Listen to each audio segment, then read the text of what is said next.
Okay, I don't know. Whatever it is, it's not right on the teleprompter. I don't know what that is. I've never seen that. No, there is.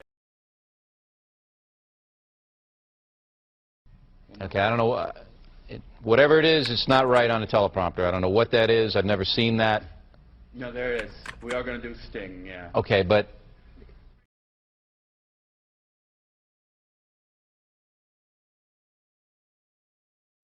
Okay, okay, I don't know. Whatever it is, it's not right on the teleprompter. Okay, I don't know. Whatever it is, it's not right on the teleprompter. I don't know what that is. I've never seen that. No, there is. We are going to do Sting, yeah. Okay, but... Okay. Yeah, I can't read it. There's no words on it. Okay.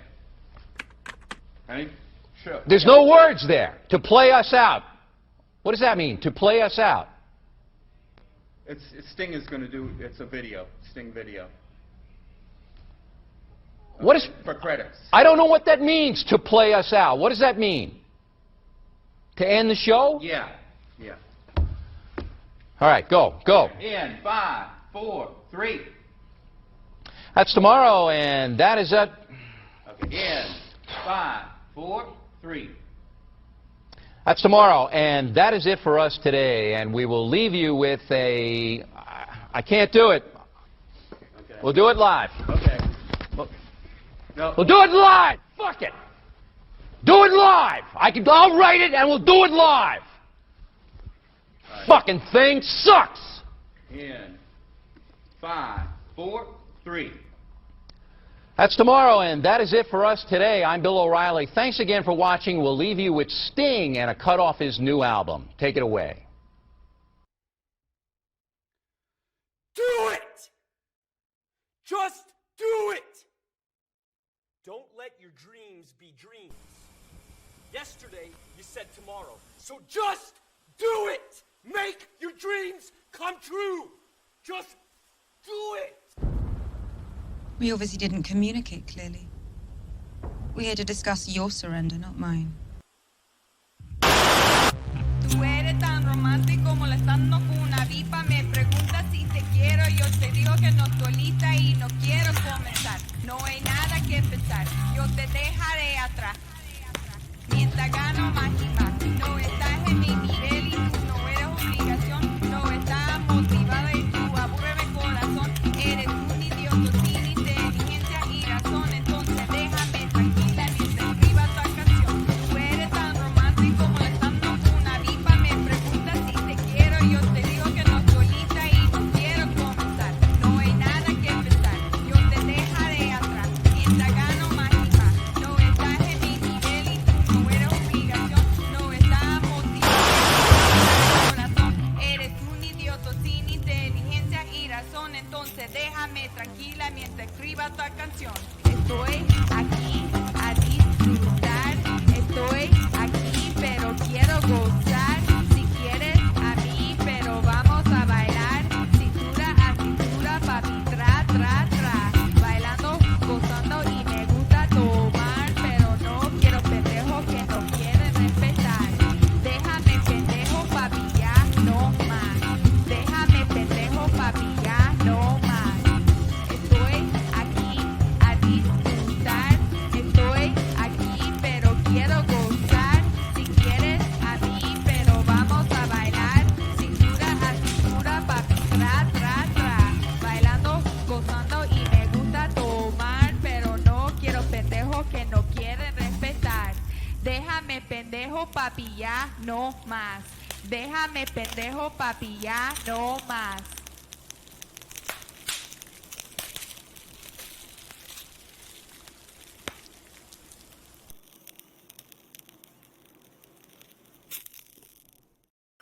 What is up, everybody? It is your boy Luis Martinez, aka Big Chief Burrito, live with you on a Thursday. Thursday. Mi We're Gente on- Show, live from the Burrito Lounge in Chula Vista, California, as well as Southern San Diego. What is up, Sofia Carrillo?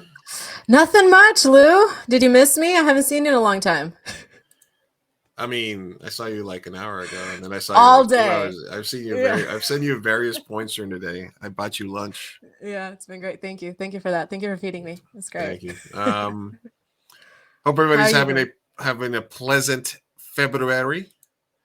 That's a fun Mhm. one to spell. February. A lot of people say February. What are your thoughts on that? It's February, It's right? February. It's February. February. Yes.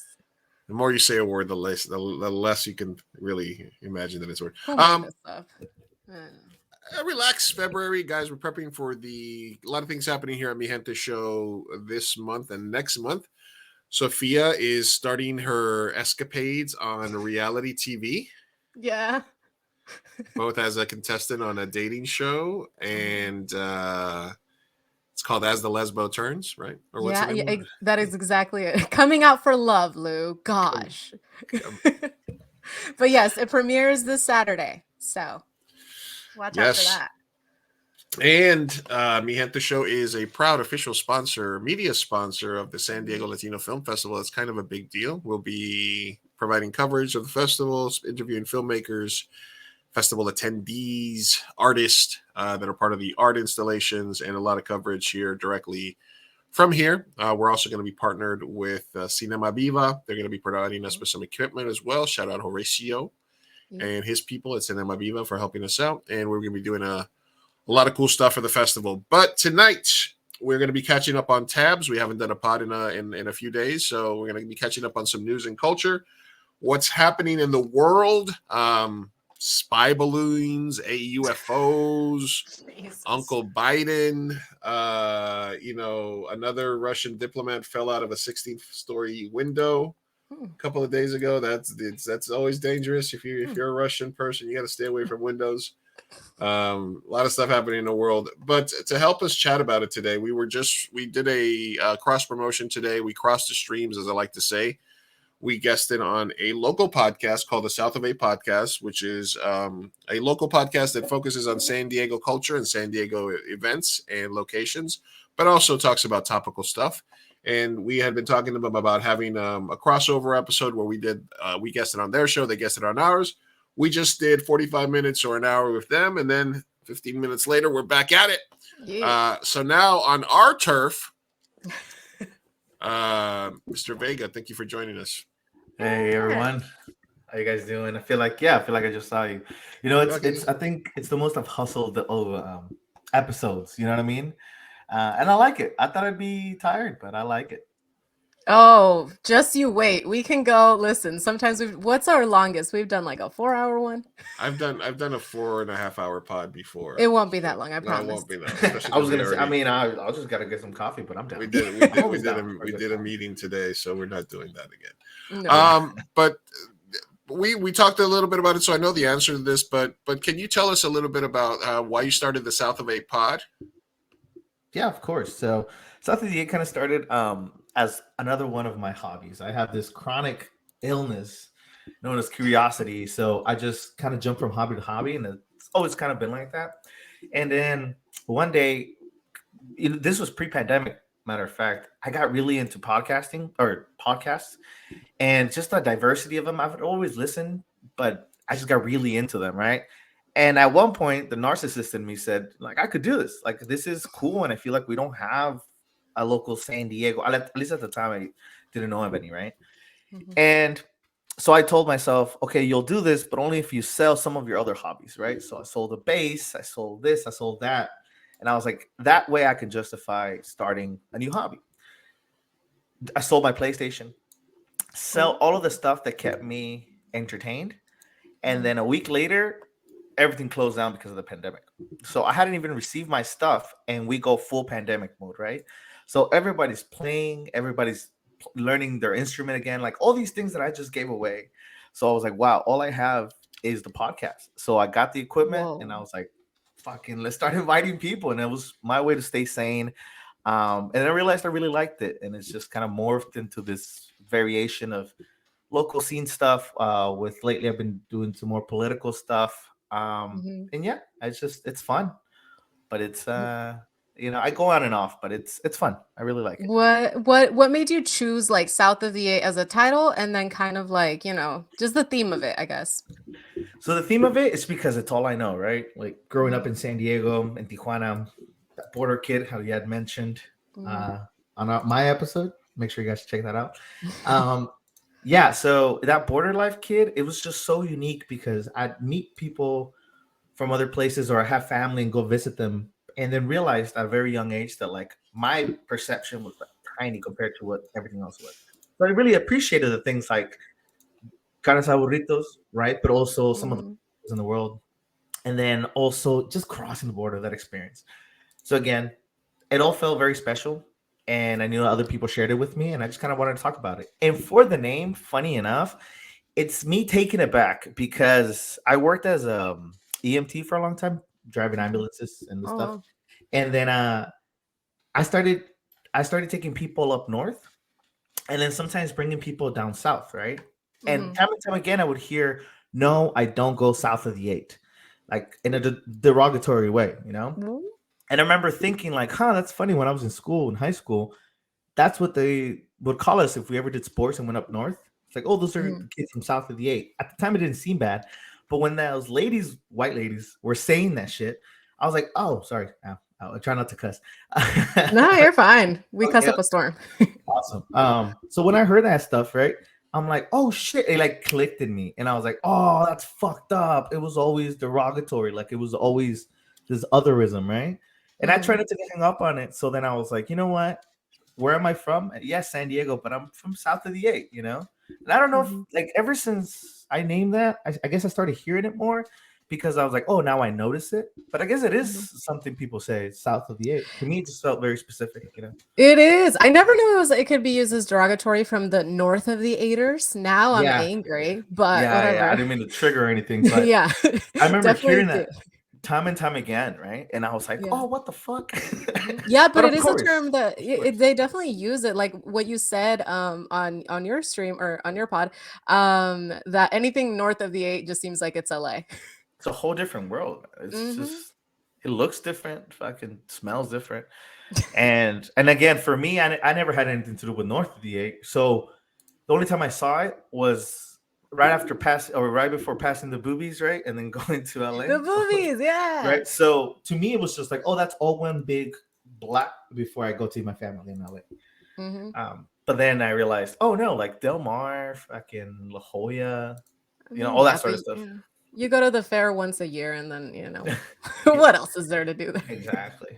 But like honestly, like I really did grow up just south because we got a beach, right? Like it's not the cleanest, but it's my beach. It's the one I would go to. So yeah, it's just a trip. It's a trip. How small it felt, but how big it really is. Yeah, definitely. It's a San Diego's definitely a little big town, right? Yeah. And it's got this funny thing where I will hear it on TV sometimes or like on songs, right? And I'm like, oh shit, yeah, no, we're kind of fucking amazing. Like, we're known. You hear it in movies like, oh, I just vacation in San Diego. And growing up, you're like, vacation here, man. No, you go somewhere else, Yeah.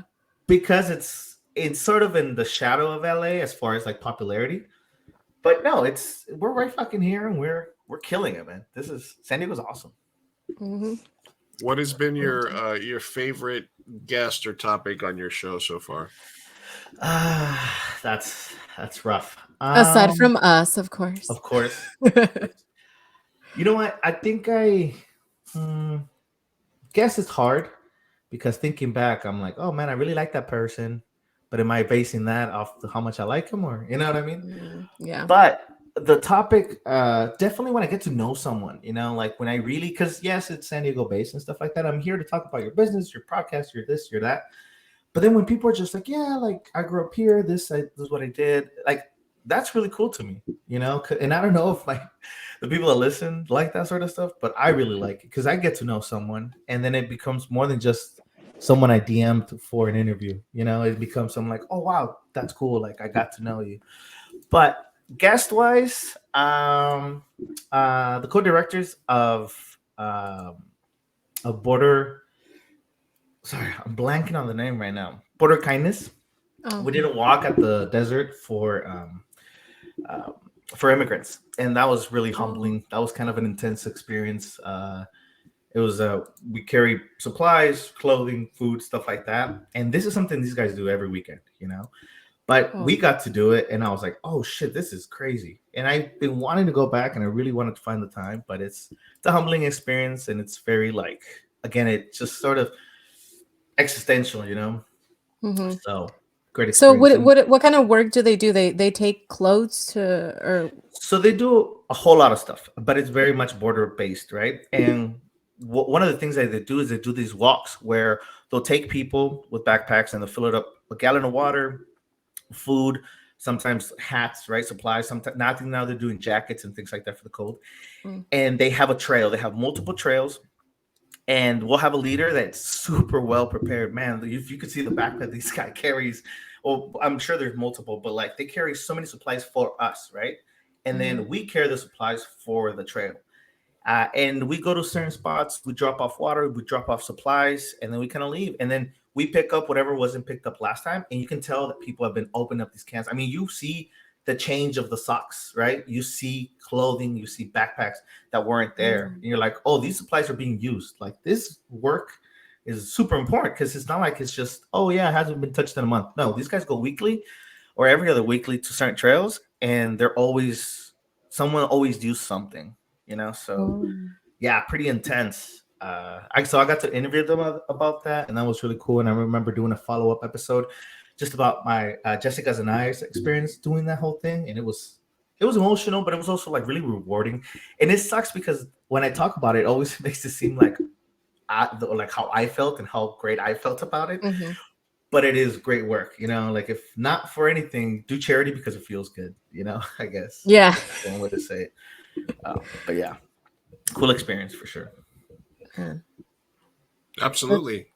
I mean, anytime that, yeah, you got to do the charity because if you didn't get anything out of it, right? You get that dope serotonin. You feel good about yourself. It's okay, you know. As long as you're not, you know, as long as you're not the person that's getting the 50 Happy Meals and then giving them out and then taking selfies with all the homeless people. That's Yeah. And I don't know how meta you want to get about that whole thing, but like that's super popular right now, right? Because of stuff with Mr. Beast. I don't know if you guys follow that sort of stuff. Yeah, with the So- eye surgery especially. Yeah. So I mean I know how I feel about it, but man, I just Do tell, David. yeah, okay. Well, I think that in a perfect world, right? He wouldn't need to post it to be encouraged to help people, right? In a perfect world. But it's not a perfect world. And if him posting it is gonna let 1,000 people see, then who the fuck cares? You know what I mean? Like think of being one of the family members of them, and you hear people, and you're so happy, right? Because it's family, or you yourself get your eyesight fixed, and people are like, "Well, it's fucked up that he did that to you." It's like, dude, he just fixed my sight. You know, Yeah. I feel like people don't take that into consideration. And again, was he making them dance for it? Not really. He was just they're just kind of being recorded. But again, in a perfect world, we would need that, but we don't live in a perfect world, and I think they appreciate it. I think. It's Yeah, really no, I agree. I think I found the same boat where like is it a little sad that like you know you have to make a video and make money to give back and stuff like that, of course, but who's really at fault here? It's more so society and the fact that we live in a society where people can't get a 10-minute freaking surgery yeah. that's not even that expensive. It's just we don't have the healthcare means and stuff like that, and that's due to capitalism, but I'll rant about that later in the pod. Yeah. Well, I mean, I sort of think the view that it's kind of like it's like a late stage capitalism, right? Because we are, Yes. you know, you always see these GoFundMe, and then they try to spin it as a positive article where they'll be like, family whose 5-year-old boy didn't qualify for a electric wheelchair raises $19,000 on Kickstarters, and they're able to build him a custom chair. Yeah. And it's like, why do we fucking have to? Why are we trying to validate the fact that instead of just giving us fucking healthcare, we have to go beg our friends and neighbors and go viral to do Mhm. something like that. So the opposite side is, yeah, Mr. Beast isn't harming anybody by giving the 100, but it does spotlight, number one, charity, number two, that we shouldn't need to have that. But since we are in the late stage capitalism, then we can't rely on the state to help us out, but we have to rely on the benevolence of billionaires. I know. I Yeah, say you know what? Medicare for all, you guys. Come on. We Yeah, have that.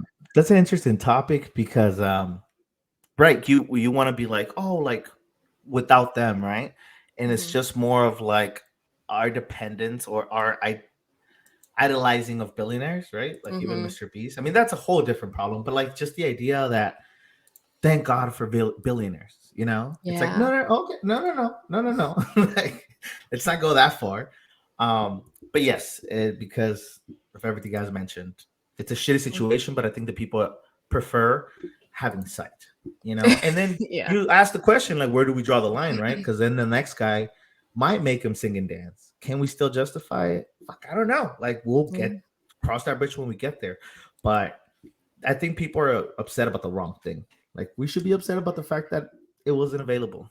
You Yeah, know, yeah, yeah. The anger is justified. It's just misdirected towards Mr. Beast, where and it it's should be towards supposed to be society. misdirected. You know, you Hmm. think people that are in charge of the medicine want the heat? No, like with the whole like I know that pharmaceuticals have been and it's always been a problem, right? And when Hmm. people start getting arrested and stuff like that for price gouging, it's like great, a win, quote unquote, but the price still sucks. Like we haven't done anything. You Hmm. know, like these people aren't like the people complaining about Mr. Beast aren't starting a foundation to help the blind. They're Exactly. just shitposting because they don't agree with something. Yeah, pretty much. So I mean, we're getting a little bit Yeah. political, which brings me to or do you have another? I know it's within the South of the Eight podcast, but the The Working Class stratosphere. Stooges. Yeah, yeah, yeah. Yes. So what is the Working Class Stooges? So funny enough, I think we had just mentioned I'm suck at like inviting people over to the podcast.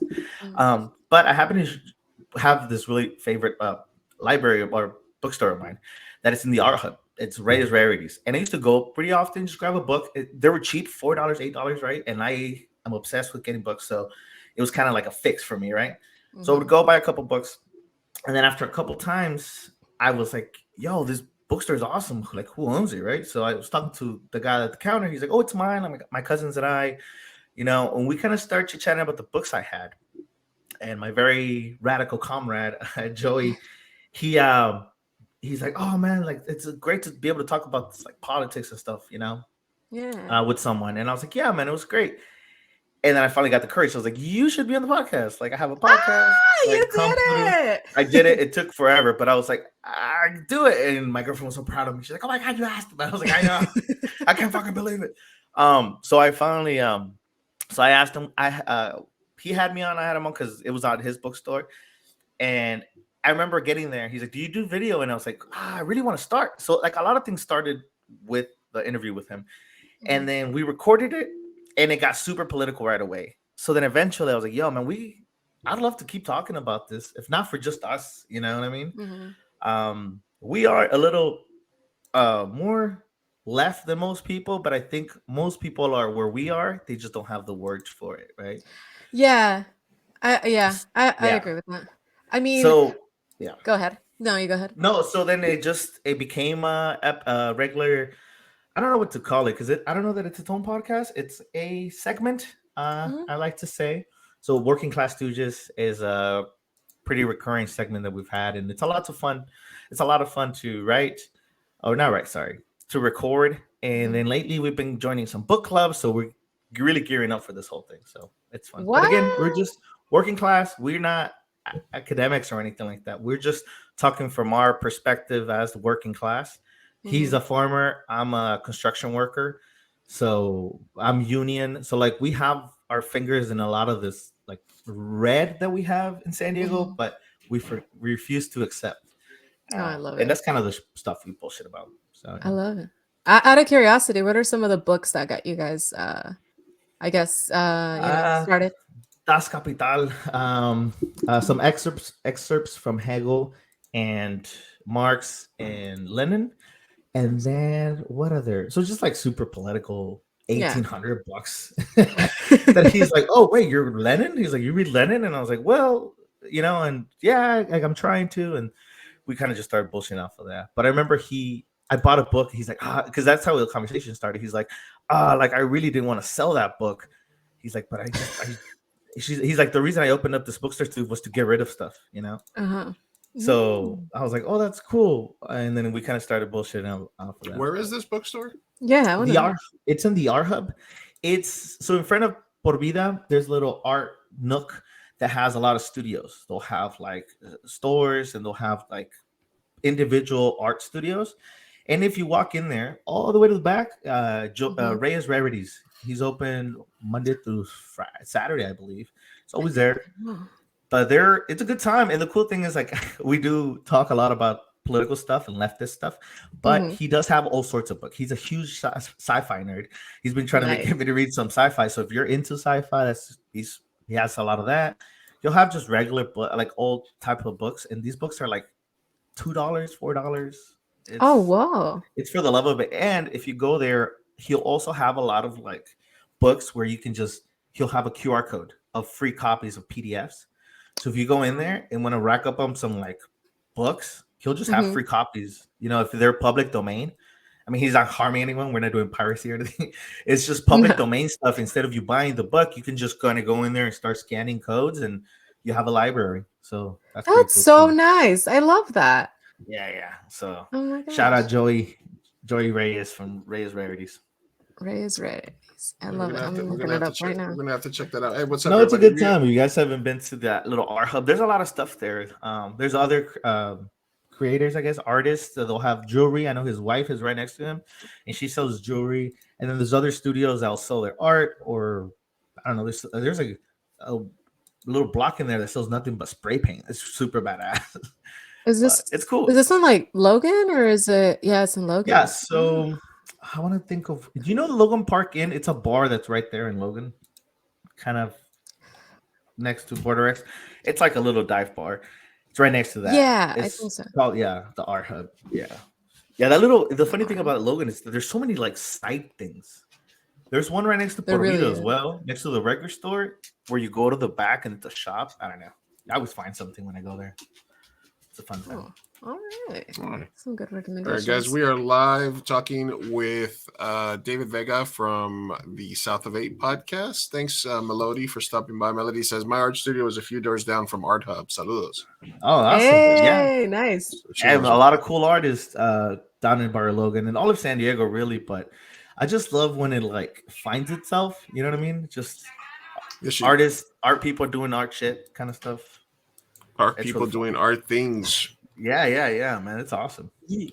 So anybody, you can check out David. You can look for the South of 8 podcast wherever you get your podcast. There's also, I don't know if were you aware that there was a San Diego movie called South of 8 a couple of years ago? Yeah, it's funny. I figured it out because I put in South of the 8 on YouTube. On the YouTube, God, it sounded old. On YouTube, and On the YouTube. and it came up, and I was like, I have to watch this. I couldn't help it. I watched I skimmed through it like 2 times, but I watched a lot of it. It's interesting, man. It's Yeah, they made it around the same time that we made our feature a few years ago, called Blacklisted, and it's some of our friends, some people that we know, and some colleagues and some local filmmakers made it. So I just thought it was the first thing I thought of. I was like, South of 8 wants to talk to us, and I was like, South of 8, like the movie? I was like, no, the podcast. I was like, okay, that makes more sense. Yeah, that's cool. It's funny because I also happened to me on Instagram where I put in South of the 8, right, looking for the at or whatever.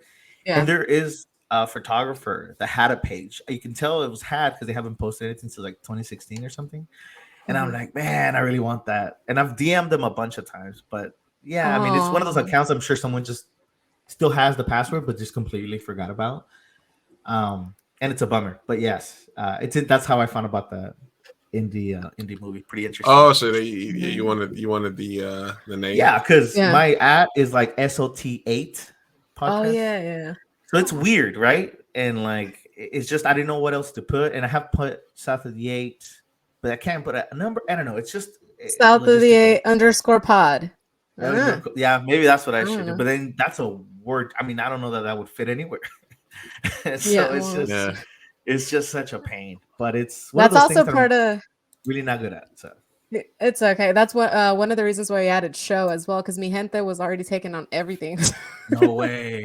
Well, yeah, it's already its Yeah, own thing. I mean, Mi Gente is such a yeah, common mi saying, gente, yeah, yeah. So I Yeah, like I Mi Gente guess yeah, mi show. gente would be too broad, right? It's broad and yeah, and we're a Yeah, show, that's so we're like Mi interesting. But Gente show, show. no, but show it does sound good.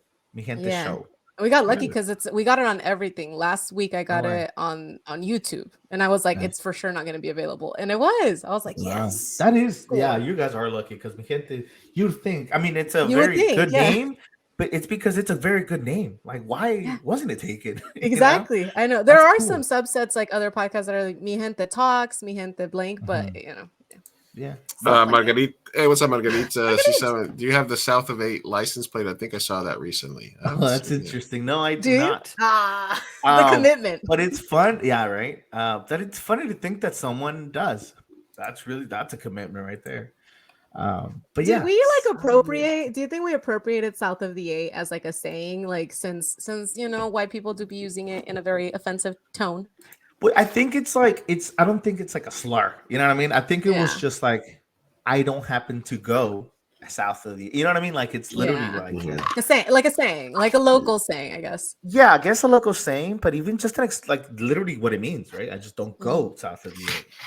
Like a I will direction, just say- like a direction or something. I have said I don't go north of the 8, so I don't know if that makes me I've said that a lot. racist. And you know what's funny? I've So had people tell me like, City Heights. Is it City Heights? There is some little towns that are a little bit north of the 8 that are like, Yeah. oh, we're not that bad, Or University Heights, I think is what it is. But I'm like, no, but you're at heart and you know exactly what we're talking about. You know what I mean? Yeah. So it's like it's not that. Listen, I don't go to Santee, so I understand. Yeah, I don't go to Clanty. Yeah, I stay the fuck away from where I'm not wanted. All right? that's Yeah. definitely a place I knew about growing up, and it was not. Mhm. I'd gone a couple times because of the trolley and stuff like that. You find your way there, but like, yeah, I didn't know how bad it was until like the pandemic when you see videos, and we'd be like on the news of like other states on like national news for like Santee and San Diego, and it's like, oh wow, we got all sorts of stuff down here. Yeah, it's also a thing, Margarita. You're right. There's also a thing in LA. Like I don't go east of Lincoln Boulevard, or I don't go. I don't go to the Valley, or Yeah, no, for sure. Yeah. I Exactly, remember so. hearing saying once, like, oh, I don't go. And this is like super, like, oh, you're rich. They're like, I don't go east of the 5. Now Mhm. that's small. That's La Jolla. That's you're talking very small. money. You're talking money. You're 'Cause talking like I've heard I don't go west of the 805 because east Right. is the rich side, but right. what? Okay. East You know of the what? 5. And I'm like, oh no, that's Yeah. like beach property. You're Tiny. talking. Yeah, beach Yeah. property. Oh, that's interesting. You know what's funny is I gave Santee a chance. Like I was like, okay, you hear all these stories. I'm gonna go, whatever. So I went. Yeah. And no, yeah, it was scary. There's Confederate flags like in every other house. Yeah, trucks. scary. You got trucks, and you got a little bit of that in, or not a little bit. You get a lot of that in like East 8. Oh, sorry, East 8. Look at that. El Cajon, East El Cajon. Uh-huh. Like you start going into like Lakeside, shit like Mhm. that. Listen, I don't go north of the 54, south of the 905, or east of the 94. All right, that's I stay in that area. Yeah, it is a Stay- little beautiful block. I isn't it? stay in that area. We have a very San Diego centric start to our show today, but we're going to get into some national news and national reactions. Make sure you guys follow the South of 8 podcast. We'll be putting links in the episode, but let's jump into some stuff that happened over the last week. This is one of my favorite stories from the Super Bowl. I don't know if you guys caught this. Oh yeah. Yeah. This is Rihanna's lip sync. Not lip sync. Yeah. What a badass, huh? Yes. Oof. Like, you don't even have to hear the song to know. Wait, actually turn it down so we can get the full experience. Like that's how You know, that's how it It's better would be, have right? my money. you know exactly what she's singing. Ooh. I think this is like how you do it. You know what I mean? Like you can't have someone boring. Like they're gotta perform. And I think it's like a normal. I'm guessing this is like a common thing, right? Like they need to like amp it up or something? Yeah, well, in the deaf community, like whenever you do sign language, it is yeah, you have to be very expressive and like, Right. body movements and stuff like that. So yeah, Yeah, but it's awesome. but They were killing it. killed Yeah. it. Yes. We can't play the music because we don't want to get Right. taken down by Riri. But she Oh, was she ate proverbially, as they say Oh, yeah. in the parlance of our time. Hmm. No crumbs, as the That's children, right. I wonder. as the I kids say. wonder if I know for ASL, a lot of the stuff that will be shortcuts, right? Like well-known shortcuts. I wonder if they have to make some for music, because I mean, I'm sure some of the expressions we use in music is just a little bizarre and to sign. You know, that's gonna be interesting. But wow, that's cool, talented for sure. What gets me is like how fast you have to say like a full sentence or like a ism, and you have to do it in like a sign. Like that's they gotta be quick with it. It's hard. Yeah. I Do you want think to learn she was ASL. at home, like just playing a playlist? She probably had the set list, right? Yeah. And she's just like, all right, I gotta fucking because I don't know. It looks good though. I mean, she knows it. Yeah, it's Rihanna. It's like she doesn't Yeah. know the song. Yeah, I mean, I don't know how much, but I think it's awesome for people. I know we had I had Zoe Hendricks, who's an ASL teacher, ASL teacher, and I was asking her, is there accents in sign language? Is there like a southern type of is there like a drawl or is there like an accent? And she said, yeah, there's ways to sign that's more impressive that sort of gives that sort of equivalent of an accent. So I think definitely we started seeing it with like presidential speeches and stuff like that. And I think also there was a guy who won the Oscar for Coda that did the national anthem or something, or they did something at the Super Bowl as well. So I'm glad that anything that makes the world a little bit more inclusive and easier for people to live in, I'm all for. Yeah. I agree. agree. And just to take this into a different way for a second, have you guys seen the video of the lady that got hired? I think it was by a police department that she lied that she knew ASL.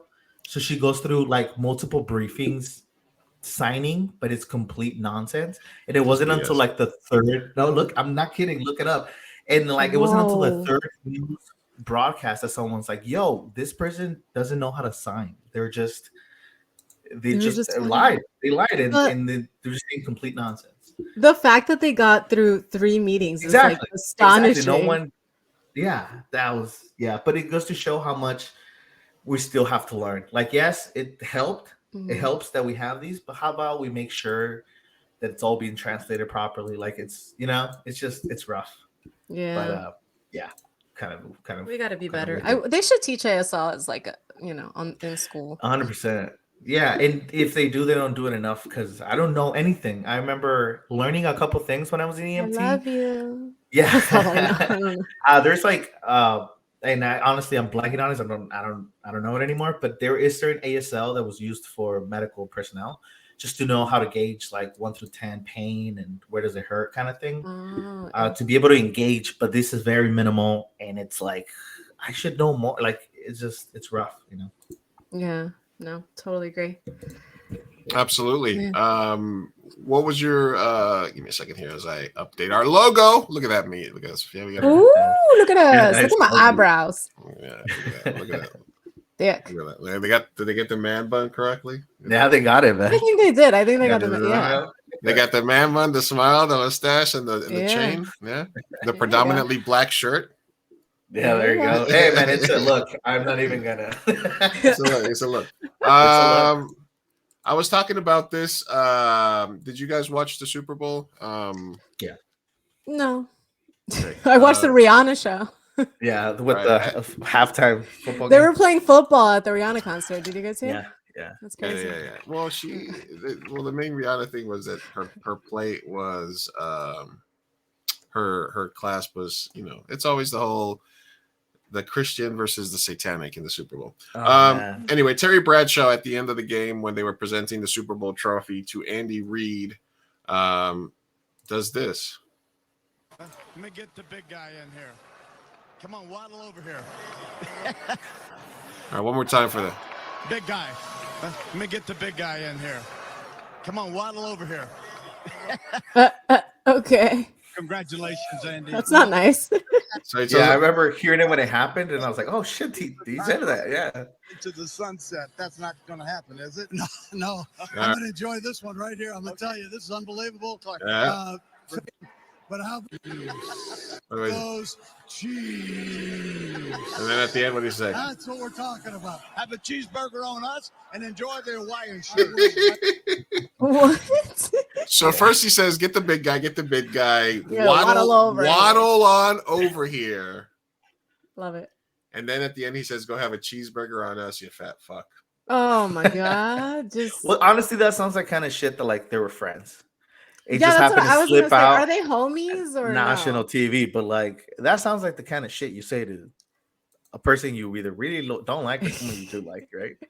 It's like that weird thing. I understand, but all right, I'm just saying, like, there's the old Seinfeld thing. You guys ever watch the episode of Seinfeld where the dentist converts to Judaism, and Jerry's concerned that he converted to Judaism so that he can make the Jewish jokes? Bryan So, Cranston. right, Yeah, Bryan yeah, Cranston, right? Bryan So Cranston throwback, Terry yeah. Bradshaw recently put on a little weight, so I Right. think now he feels that he can make the fat jokes. Yes. And I'm here Yeah. to tell you, Terry Bradshaw, you cannot. I'm gonna go ahead and tell you to. I'm gonna have to tell you to shut the fuck up. Oh my God. You know, you gotta, No, it is true, but it's because I was thinking about that when he said it. I was like, oh, he's like what He's is a it in big Spanish? boy. El burro hablando orejas. Uh-huh. It's yeah. like what's going on? And not to mention that like one Listen, joke, whatever you waddled, he's like, oh fuck, it slipped. But then Yeah. to say that at the end, it's like, Okay, come on, I man. Just know. fucking- Waddle is so cold though, man. See, Waddle I is wonder like if they have beef. They fat probably have fucking- beef, you guys. penguin-looking motherfucker. You Ente fat pa acá, fuck. gordo. You can't walk like a normal fucking human. I mean, once you Yeah, get your yeah. fat ass over here, that's Yo, what I you hear. You just led If a somebody team tells to the me, Lou, fucking why don't Super you Bowl. look? If somebody's Fucking- yeah. Look. What I always say about fat shaming is that I enjoy a little bit of it. If you're gonna be funny about it, like if we're sitting at dinner and then you all of a sudden you say, "Lou, yes, I am gonna finish this," then I'll Yeah. chuckle because you made it funny. But if you're just like, "Oh, look at you, you're fat," then it's just that's when it becomes cool. But I'm just saying, if somebody tells me waddle on over here, oh my god, I would be fucking seeing red. I don't care if it's a Yeah. friend. They have to be Yeah, super no. cool. No, but like, okay, Yeah. again, take all of that shit off. Like national TV, man, fucking National TV. Como And it's his Compórtate, moment man. too. He just won. Like, you Yeah, just, why are you moment. popping bubbles? That calladito shit te sounds ves like a más hater. bonito. Yeah, That shit sounds like someone that hasn't done much, so they gotta demean And you then somehow. exactly. The You know what I stinger mean? at the end, the stinger, go have a fucking cheeseburger on Cheeseburger, us. yeah. Oh my god! All right, man. Obviously, the man Somebody's loves jealous. cheeseburgers. They hate I'd us be because like- they ain't us. I would have been like, Exactly. listen, number one, fuck you, and number two, that's a great idea. Yeah, I Go will get have a cheeseburger. cheeseburger. It's I not because you will, told me. but not because you told me. It's because cheeseburgers are delicious, and I just saw the menu. Yes. Cardi B has a new burger I at keep seeing that McDonald's. commercial. Oh my god! Yeah, it's a Have you guys ever Valentine's. had any of those meals? I know, what is it? BTS had one. J Balvin had one. The only one that I've actually fallen for, but I didn't really like that much, was the Popeyes. Fuck, Popeyes. What's the artist's name? Se me fue. Popeye the Sailor Man. So she did a song with Cardi B, Meg The Stallion. Sorry. Oh. she had it. She had okay. a Popeyes burger, and like I did. But fall like, for that what one. is it? Like, is it just what they would order? So you just is that what it is, or I does feel it like taste they like Megan colla- Thee Stallion? Like, what is it? Oh no! I mean, I want to know what it is. Like, Look, I got the. what am No, I it's- buying here? What No, am I they made a paying for? sauce. They made a sauce, and then I didn't like the sauce. Listen, I don't know about celebrity stuff because like celebrity tequila is so played out, right? I then you have, like, know. Like now celebrity meals. But the other day Kardashians I was at the 7-Eleven and LeBron has like a Ruffles or whatever. It's like the cheese one, the adobado one, and then some other one all mixed together. What? And it doesn't taste like anything. Like it tastes like just one of the chips. It's supposed to be three flavors mixed, right? And it tastes like whatever. And then part of me is like, why the hell did I buy this? Why did I buy this? Like, is it because of LeBron's in it? Like, is that really? So I just had this conversation with because I hated the chips. Like, if there's something I don't like, I love spending money on food. But if you disappoint me, right? It's like I'm Yeah. gonna be mad, right? Because not only that I eat shit food, now I'm mad about it. I think it's a fat curiosity. It's your curiosity Yeah, disease. curiosity. So she'd be like, what? But they got one, right? They got me. They got me to buy it, and it's like, Yeah. damn it! Like I hate that it works. I hate that it works, even though you know, right, that you Mhm. shouldn't. You're Yeah. still fucking. I hate when buy it works and it's horrible, and you're just like, I can't believe I fell Yeah, for I this feel cheap. bullshit. You know what's Yeah, funny? yeah. I went to this bonfire party thing a while ago, and it's a Orgy. potluck. So you bring your own stuff. Shut up. So you bring your own stuff, and like everyone, for some reason, multiple of these people brought the Mexican street corn Cheetos. Have you guys ever tried that? No, I've heard of them. They have they have like they have like like a corn on a stick on chile Right. limon y todo, like on the picture on the logo. It looks delicious, so I bought it, and then out of the couples that came, like they bought it, and then we had like 3 bags. It was disgusting. That's what I'm saying. They get you. It was Because so of course nasty. it's not gonna taste like it, you know. We all yeah, it But didn't. it, No, it's but trash. but you want to try it. Yeah, don't Yeah. try it. Just if you see that, don't try Tip it. of the day, don't try it. We all Right. agreed it was trash. There's a lot of stuff like that, and like, for me, like growing down south, even more south, the chips over there, it's a whole different game. I mean, the stuff they got over there, beyond flavor wise and stuff like that, It's it's beyond cultural. better than here, right? But it's Mhm. also Yeah. like the US is trying, but the shit's already so superficial that like I think we're just tasting like fake, and then they add another fake to it, and it just tastes Yeah. weird. But yeah, Did That's weird. I've said this before, but when I realized how prevalent Prevalent, uh, yeah. prevalent the Mexican culture was in San Diego was when I realized that all the movie theaters had jalapenos in them. oh And, yeah, and I was like, do you Yeah. realize how many Mexicans you have to have for them to be like, because Okay, there's no well. other movie theater in the world outside of Southern California Really? or Mexico Don't tell me that. where Don't tell me where that. jalapenos are specifically on as an added comment. Every other movie theater, you got your hot dog, you got your butter, Whoa. your popcorn, maybe you get some fancy stuff and some chocolates, but no, you guys don't understand. New York, Florida, Texas, No? there is not a you can go to a movie Wow. theater anywhere else in the world and you're never going to be able to get jalapenos on demand. And it's You guys- like open bar. I mean, It's you're an What? open talking bar. like There's open bar jalapeno situation in San Diego We theaters. Like We also have don't packets of realize- tapatio. packets of stuff, but that does not go down Yeah. any other. Straight on There's your hot no dog. other culture that has affected the What? movie industry like that where it changes Wow. movie theaters. that's kind I'm of sad. awesome. You're blowing my mind. Yeah. I'm That's kind serious. of Like awesome I've been to because- movie theaters in like 10 different countries. Never have I had jalapenos except in San Diego. I've only been to movie theaters here and in TJ. So And So you've the always had the Also yo, the jalapenos. popcorn game in TJ is out oh, of this world. undefeated. Oh I my mean, you're talking about like sweet, savory, all mixed together. Like it's just Mhm.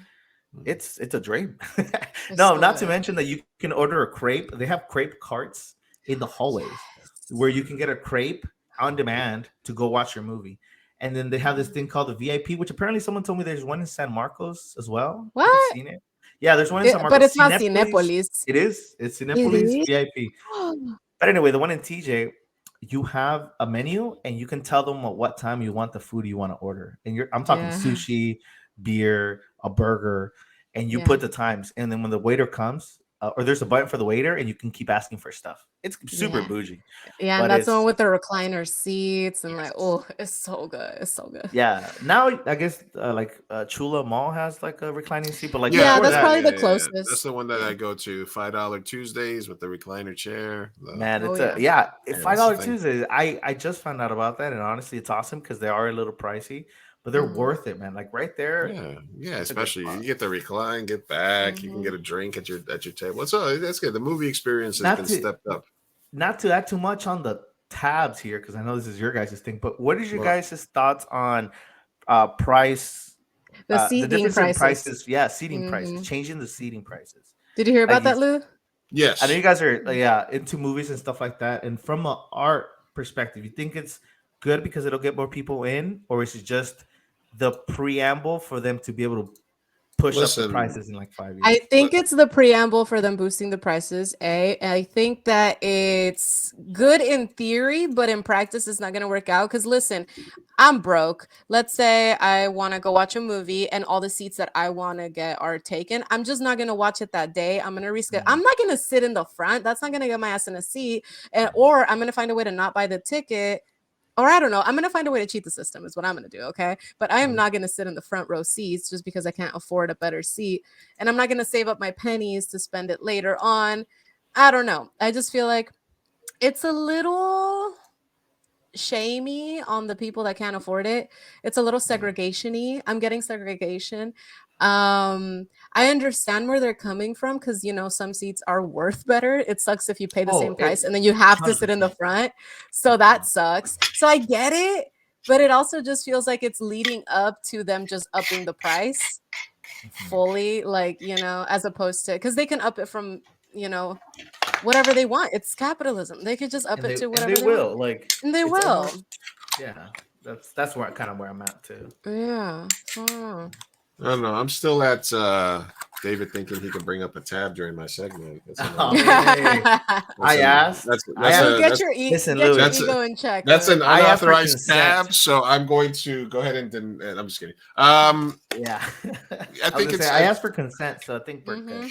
I think somebody had tweeted something that was kind of like the perfect, which was there's like the Democrat.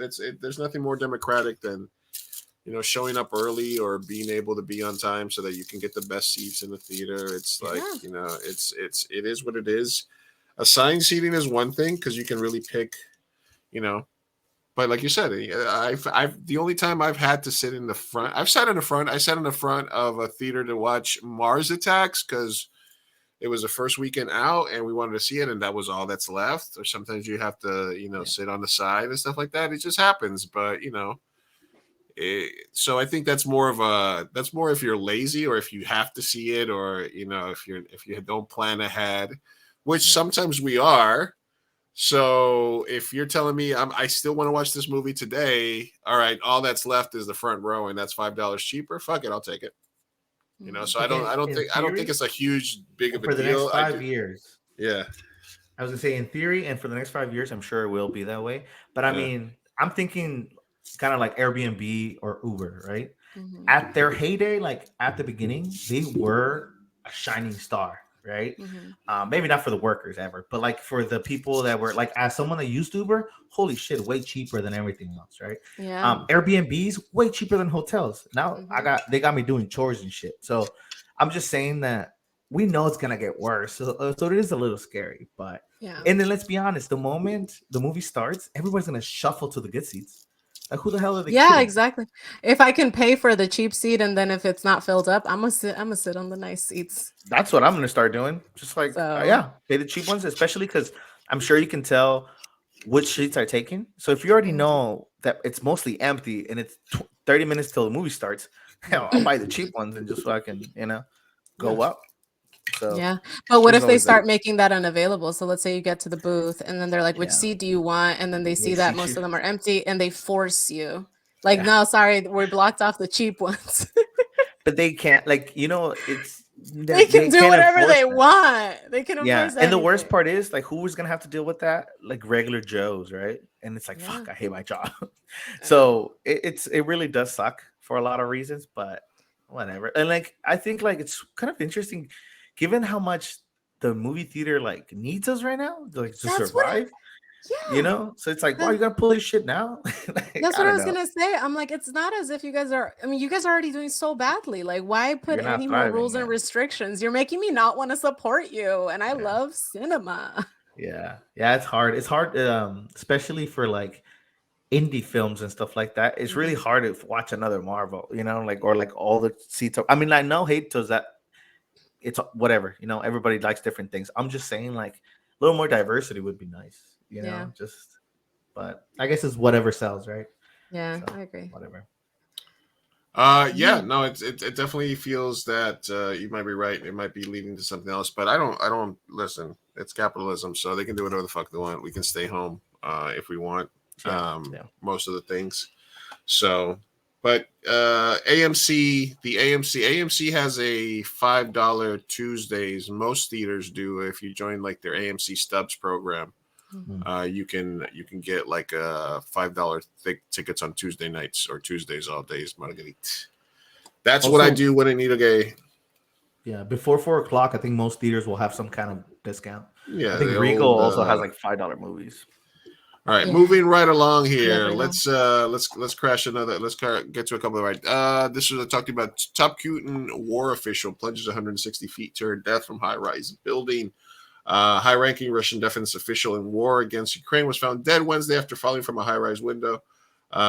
She was 58. Discovered. Apparently, she called her husband right before, but there's a lot of people that work for Putin or that were KGB or that were like non happy people that oppose Putin, and usually it's either the poison tea and the nuclear disease, or they have a tendency to fall out of windows. So They're so clumsy. Silly. Yeah, so I was just if you have a job, if you just have government, just fuck windows. Stay away from windows, Yeah. just in case. Yeah. This is Or giving me drinking Jeffrey or Epstein. eating. Yeah. Yeah. They suicided Uh, themselves. They suicided themselves. Yeah. How convenient. How All right, so, convenient. Sophia, would you wear these shoes? What the fuck? I keep seeing those. The Yes? Astro Boy shoes. Big red boots turn trend chasers into $350 cartoons. Can't take them off. So this is the new It shoe. Okay. And they're $350. They look comfy. Do they? Yeah. You know what? 350 in the spec of things as far as shoes isn't super crazy. I You know, was and gonna to say like that it's like worth it, Yeezys go but for what, you know? yeah, All shoes are. it's a statement. It's a hell of a statement. It's a hell of Yeah. a statement, right? I mean, I don't know. It just kind of. I don't know. It's giving me Uggs. It looks like big ass Loaded Uggs. Uggs. Yeah. Yeah. Yeah. I would wear them, but not for full price. And I don't know where I would wear. Where the At the fuck do I- store. At the store. Yeah, of course. Like While you were Yeah. working out or doing some work around the oh, house. to the gym. Yes. Let me Yeah, I see don't get this. fashion at all. Like I understand that I don't get it, and I think that's enough for me. You know what I mean? Yeah. Black tees, Yeah. man. Black tees and jeans. That's my go-to. Yeah. Yeah, Exactly. I Simple. don't know. I'm not feeling it. I'm not feeling You wouldn't it. wear them, Lou? What?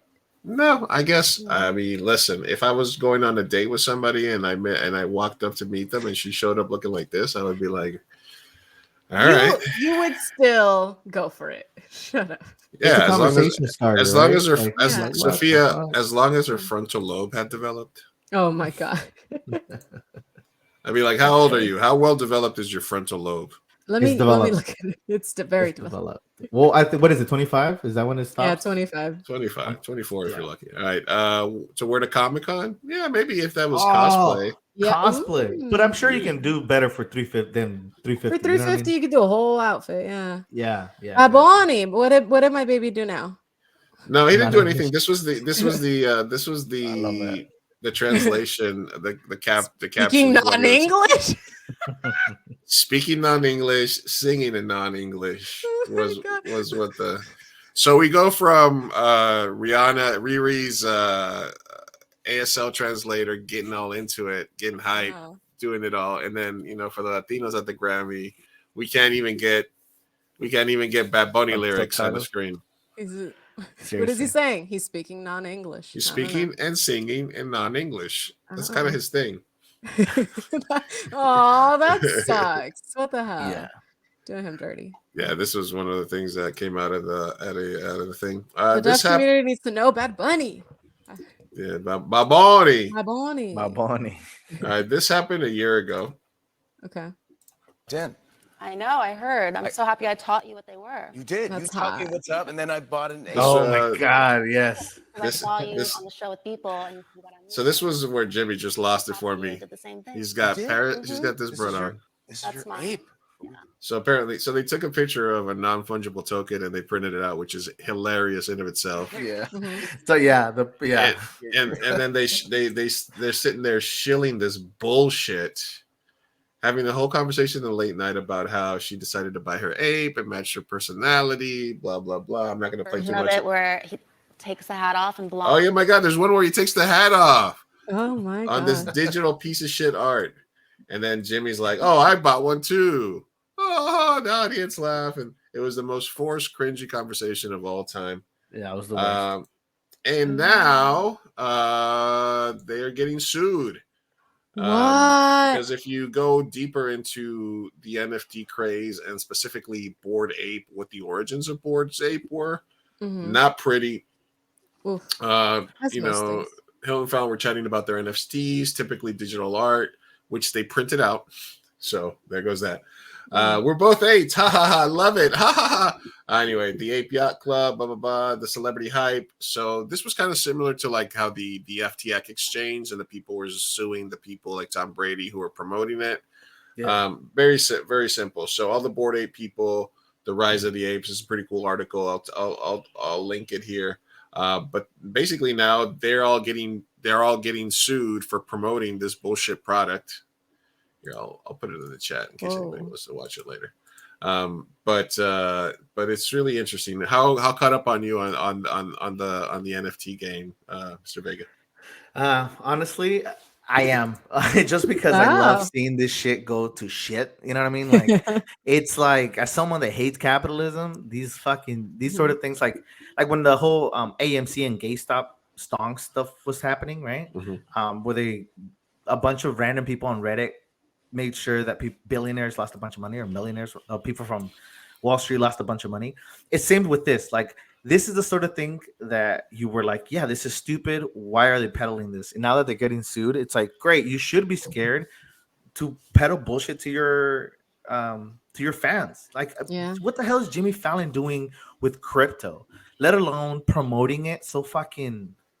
It's cringy, and I'm kind of glad that they're getting sued, and I hope it goes back to them, to be honest. But I mean, that's just these things were selling for like 150 grand in some cases at their peak, man. And all these people got out. People that believed in it bought them. They kept holding the bag. Yeah. And look, I've talked to people about crypto on my show, and I do believe that there are some applications for NFTs and crypto. But what happened is the market got flooded with people that were using it for scams. Pump and dump schemes, all kinds of shit that was happening. So I just think it was very interesting. And at the moment, I already thinking, okay, this is the end. When they start, I feel similar to what's happening with sporting events and gambling websites. I feel like I'm very similar. I'm getting the similar vibes from that when they have to add segments on sports shows and pre-games where they're specifically saying, hey, today my bet of the day is, and they're promoted by like a betting website. I think that's kind of weird right now. Yeah, that's like insider trading bullshit, right? Like, listen, Jimmy Fallon, if he loses $150,000, he'll be fine. He'll do another episode of his show, and he'll be fine. But the problem with these sort of things is that you'll have someone at home seeing this and being like, yo, he's sort of trustworthy. He's mainstream. Maybe I should spend my life savings on crypto, right? Or NFTs or anything like that. And then when all goes to shit, those are the people that are suffering, right? The people that want to dig themselves out of a hole. And listen, get rich quick schemes. A lot of people will make fun of that sort of stuff, but in a moment of desperation, we all wish we could get rich quick, right? When rent's approaching, when you got a payment, when you got all these other things going on, like, man, if I could just win the lottery, right? Like, maybe you won't buy a ticket, maybe you won't buy crypto. You'll just put your head down and keep grinding. But some people, they're just pushed a little more than we are sometimes, and that's the people I'm scared for. That's the people I'm worried about. Not fucking Jimmy Fallon. I don't care if he loses $1 million. Like, it's the working class, like that's who it's affected by all of this sort of stuff. Nobody cares about Jimmy Fallon. Yeah, fuck Jimmy Fallon. Fuck Jimmy Fallon. Yeah, I don't know. Elon crap this week. So after the Super Bowl, Joe Biden tweeted something out about the Super Bowl, and Elon Musk tweeted out something about the Super Bowl, and Joe Biden's tweet was getting much more exposure. So apparently, Musk held an emergency high urgency meeting at Twitter after the Super Bowl because Elon's tweets performed worse than Joe Biden's. Then Twitter had engineers rush to change Twitter's algorithm to ensure that Elon received previously unheard of promotion. So basically, they started a meeting. The nature of emergency became clear. Elon's tweet about the Super Bowl got less engagement than the president, and I can attest. After this happened, like Monday and Tuesday after the Super Bowl, even though I don't follow Elon Musk, I got force fed all of his tweets the next day. What? It was I did too, and it was disgusting. I unfollowed him because it felt so obvious. Like, and this was before I had known about. I knew about the ratio that Uncle Biden had done on Musk because that was a meme and it was hilarious. Yeah. But what I didn't hear about until like maybe earlier today or yesterday was that he had fucked with it. Like, well, he had engineers fuck with it. Mhm. So it's like, yeah, man. Like, okay, first of all, fuck Elon Musk, right? But like, It's his also, platform. of course, yeah, of course he's gonna do this shit. Like, did you not think he was gonna take advantage of his position of power? Like, Yeah. you know what I mean? Like, you know, for the people that gave him the benefit of the doubt, there you go. There you go. Yeah. You know. Yeah. So yes, Elon Musk created a special system for showing you all his tweets first. Which, I mean, look, he's the billionaire. It's his platform. He was forced to buy it, and so now he's trying to do the best with it, right? So I guess they literally created an algorithm that forces Elon Musk in front of your face. Yeah. God, he's like King Joffrey. It's exactly what he is. It's Exactly what he is. Oh But you my know God. what? But you know what? Like, I think again, this goes a little bit to like the stuff we were talking about earlier with Mr. Beast. I think people are upset, and they should be, but they might be pointing at the wrong thing. Like, Mhm. listen, yeah, the fact that he did that is kind of cringe and sad, but it's also like, you know, they also show us like really fucked up things on these social medias to the point where people fall down rabbit holes and become neo-Nazis, right? So That's true. like, why are we mad at that? You know, like, because it's the same algorithm. Like, it's just that now it's cringe because Elon used it to his favor, but that same Mhm. algorithm digs people into holes that they can't sometimes get out of and do stupid stuff. So yeah, placing the Yeah. anger in the wrong direction here. Yeah. I'll never leave Twitter because it's been tremendous for me in terms of promotion and finding guests and finding friends and stuff like that. Mhm. You can curate the thing about Twitter is you can curate your own experience Yeah. more than any other platform. So, you know, if you want to see neo Nazis, then that's what you're going to see, and that's what you're going to Exactly. feed into. Listen, You know? there's no ethical consumption under capitalism. So I still No, use yeah, sadly. Amazon. You know what I mean? Like, I am opposed of capitalism, but I'm also a victim of it. So if I can't use these things, right? Like news, a lot of the news I get are through Twitter because there I can keep chasing the article down to who wrote it, as opposed Mhm. to a headline on like a 60-minute sorry, like something on the TV or something like that. Yeah, exactly. So at least I can check my sources. So yeah, it's Twitter's a necessary evil. I also Do use it for you a lot of, you still use it? yeah, for like I consume more than I put out. You know what I mean? Gotcha. Like I definitely take in a lot of stuff, and yeah, it's like, what is it called? Doom scrolling, where it's just like, this is horrible, but I need more. I need my fix. Yeah. So, I feel you. yeah. Harry Styles slammed for clueless remark at the Grammys. This was another thing that happened that was interesting. He gets up there to get his award.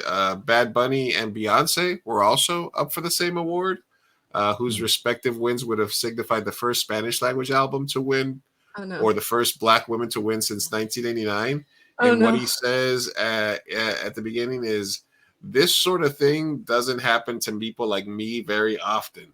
Oh no! No, come on, What did he Harry. mean, Harry? This doesn't happen to people like me is the most white privilegiest thing to ever be uttered at an award show ever for all time.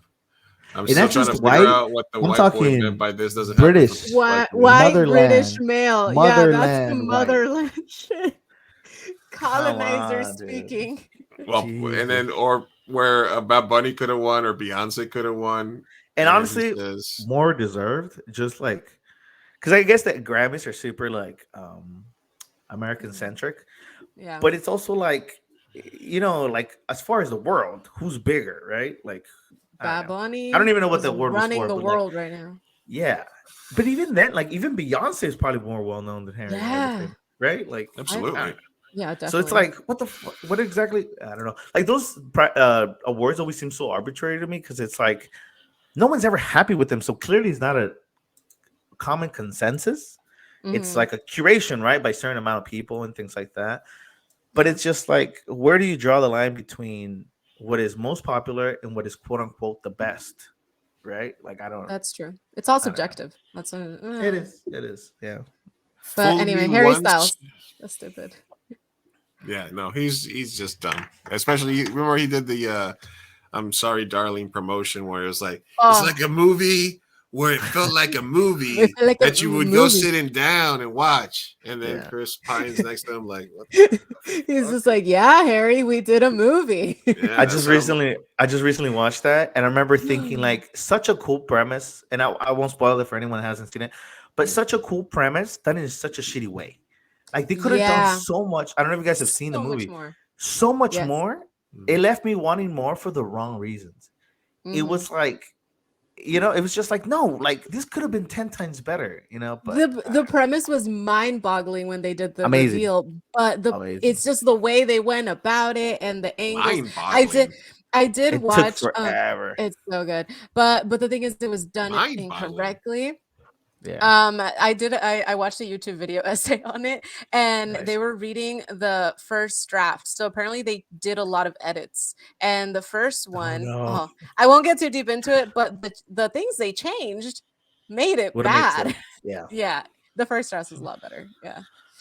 Look, the movie was a mess. That movie was a complete mess. There was Could have been zero. so there good, was though. there was zero redeeming quality. First time Could have been so filmmaker. Did you not like the concept of it though? Like, you don't think that was kind of There cool? was the concept doesn't matter if it's poorly executed. It Yeah. doesn't. It Yeah. means shit. I mean, the thing about that movie for me is I think that as a first time director, she made every mistake that a first time director sometimes makes. She's Fall not a in first time love- director.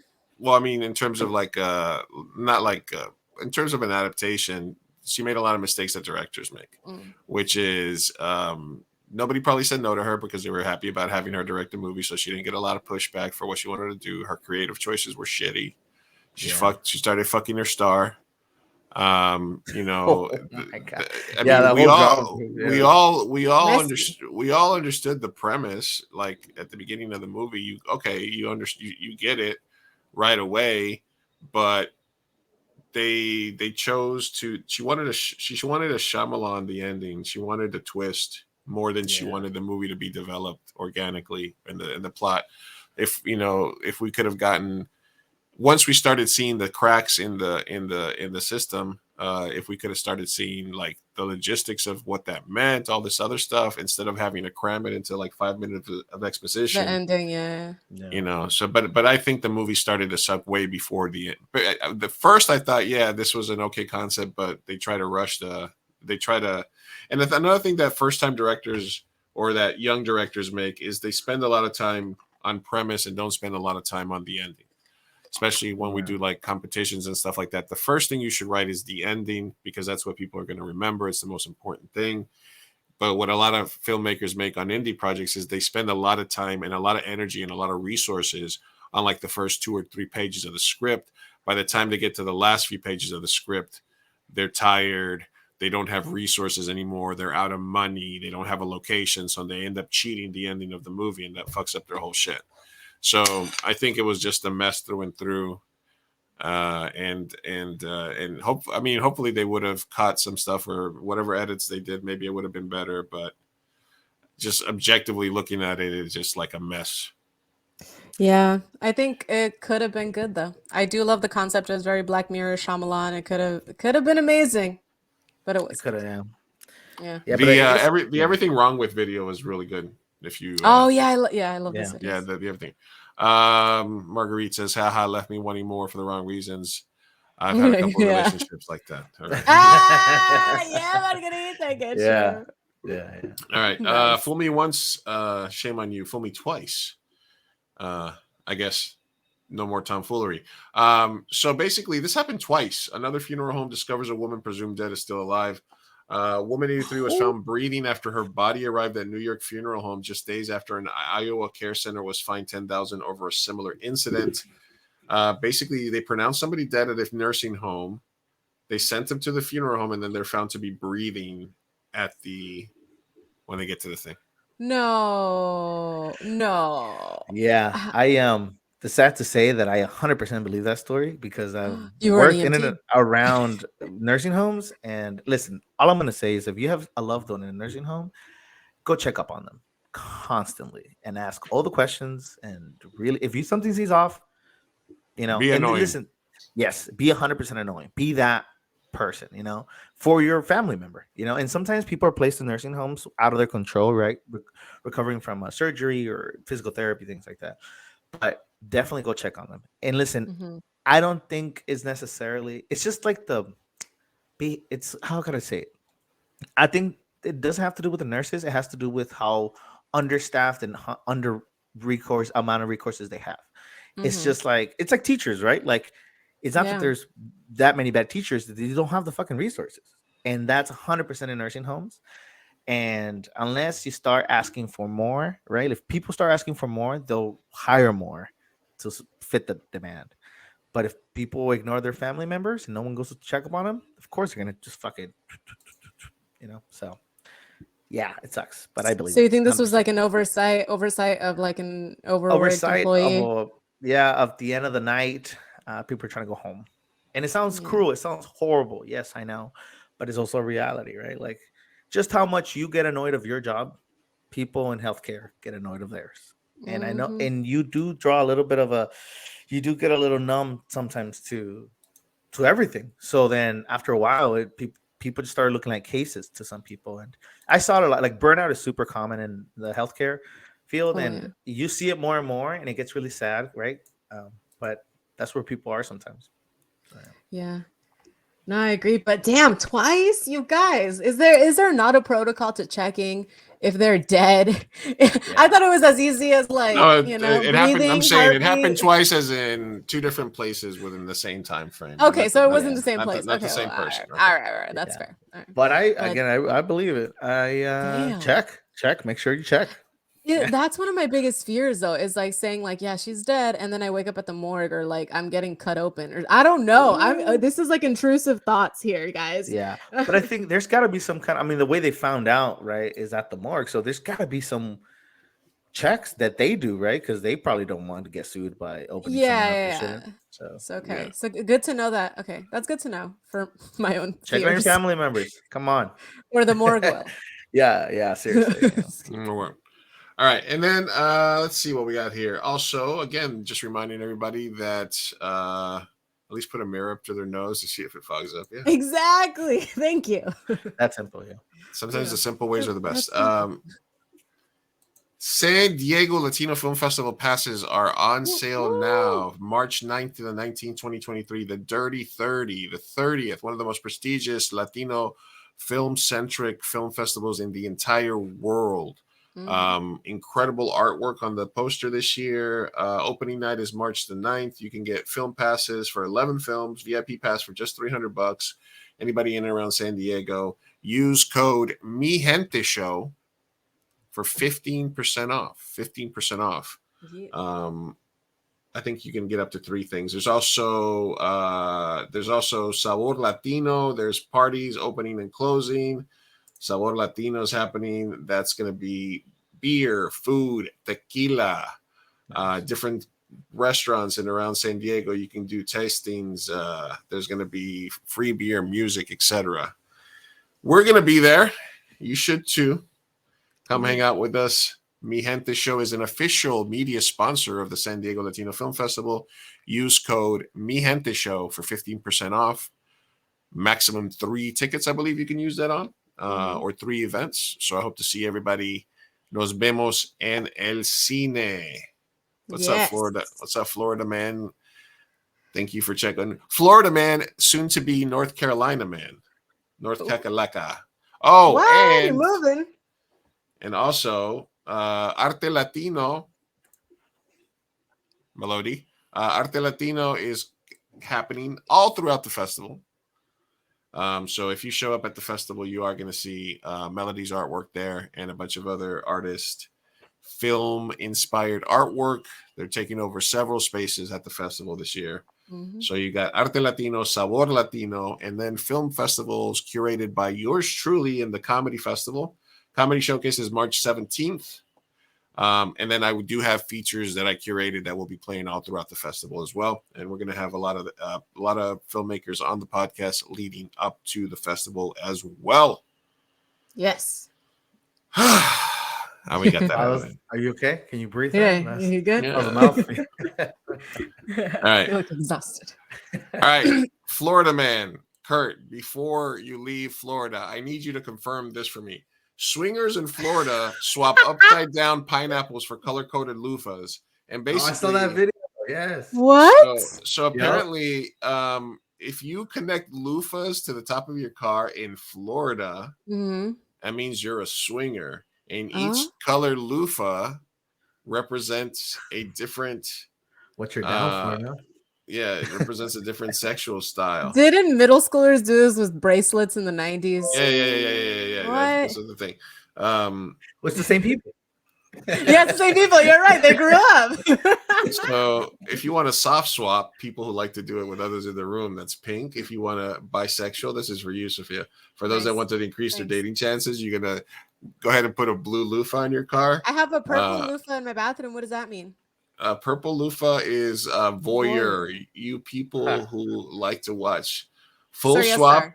Full swap is black loofah. Yellow is mid-level swap for those who want.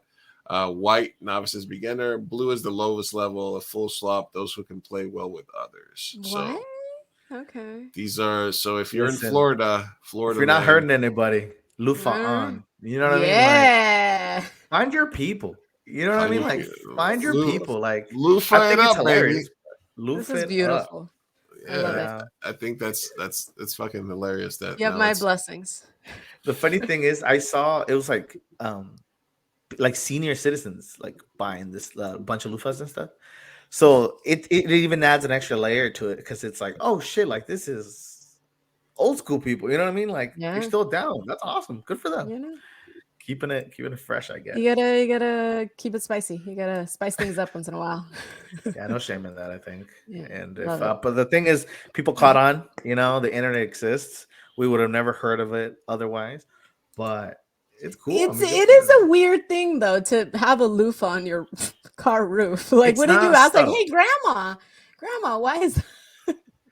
Talk about the conversation you're gonna have I with like your to kid that has soft swap. You know what I mean? Because like no. the older people probably don't know that everybody knows. Yeah. You know, they think it's subtle. So that's the younger people are too embarrassed to ever acknowledge it. So there you go, and everybody's happy. keep it quiet. Everyone's happy. So these were out of there was the trend. Wait, hold on. So it was one of Yeah. the Nice. vampires are real, just like my love for you. Nice. The Twilight, I am loca for you. What? Where the hell you been? I don't know what that Twilight. means. That's what I I don't don't know know. I either. don't know why. I don't know why I had Is that- this. All right. The best thing you can do if you're not rich or famous is funny, or if you're rich and funny, that's good. So Emily Ratajkowski and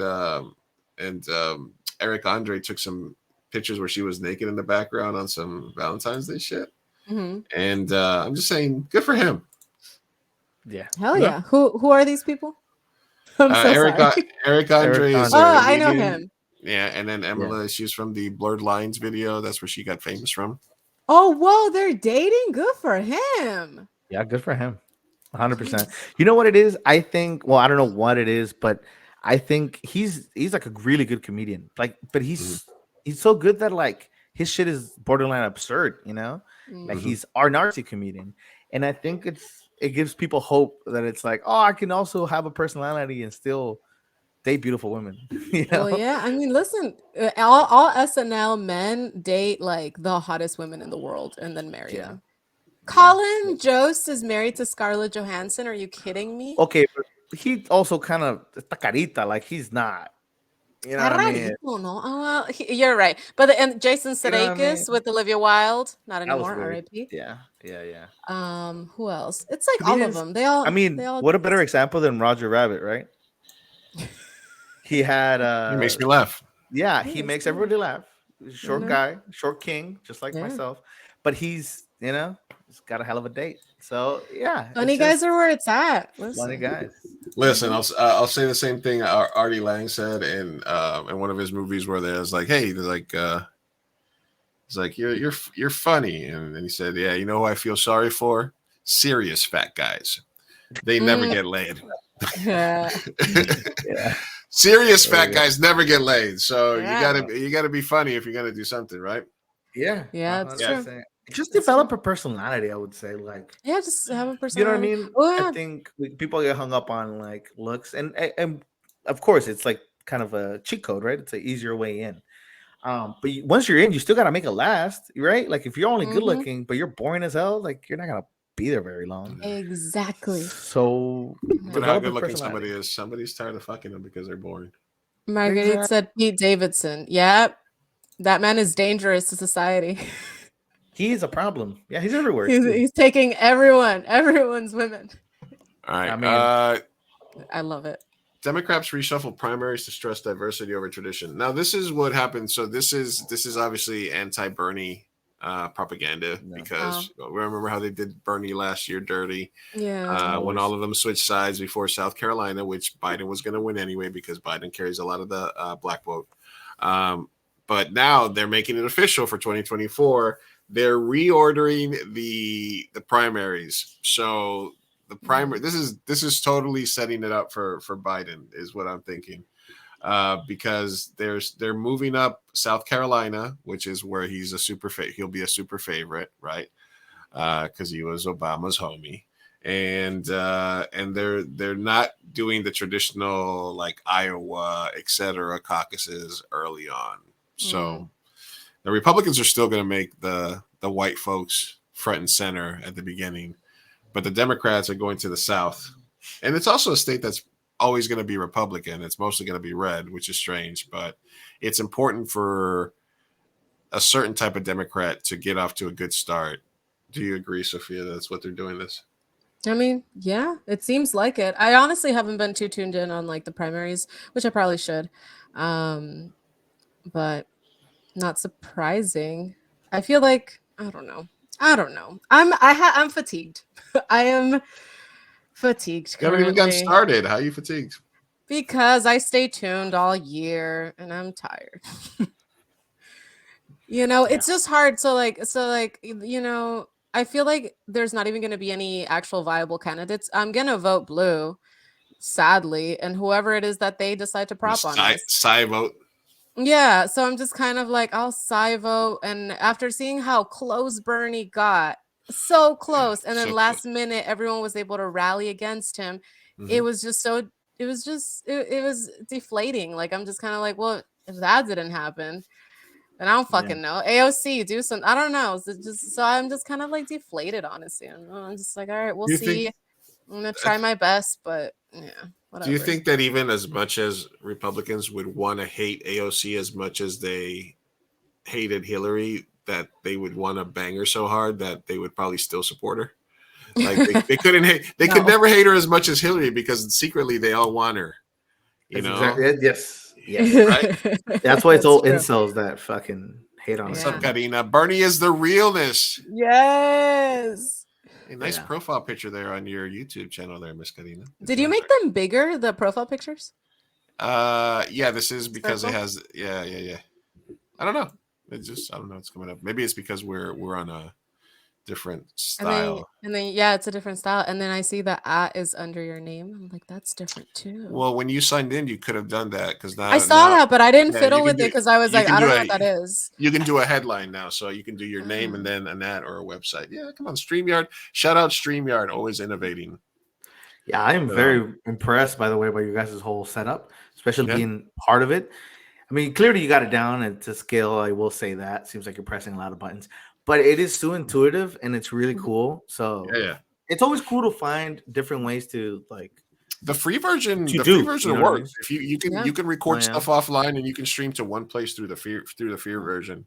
We have the basic plan, so it helps us do some stuff, but we can't do like 1080p or anything. But usually it's not better to stream. No, but this is good, man. This is fun. It's it just gives you a lot to think about. You know, every time you find something, you're like, huh, that's cool. You know. Yeah. I got hit in the head by a million times. There's a thing called The Empire Strips Back, a burlesque parody in San Diego. Have you seen this? Have you heard about this? Their marketing budget is insane because I got bombarded by this all over the place. Like Clearly, this is a male thing algorithm because I have not seen it once. What is a burlesque? So, and I want to see it. What the hell? This is sexist. They're going against the wrong crowd. I would pay for this. Can we go? What the hell? Can we go to this show, Sophia? I'm down. Well, yeah, when are you free? Let's go. Let's go. I love burlesque.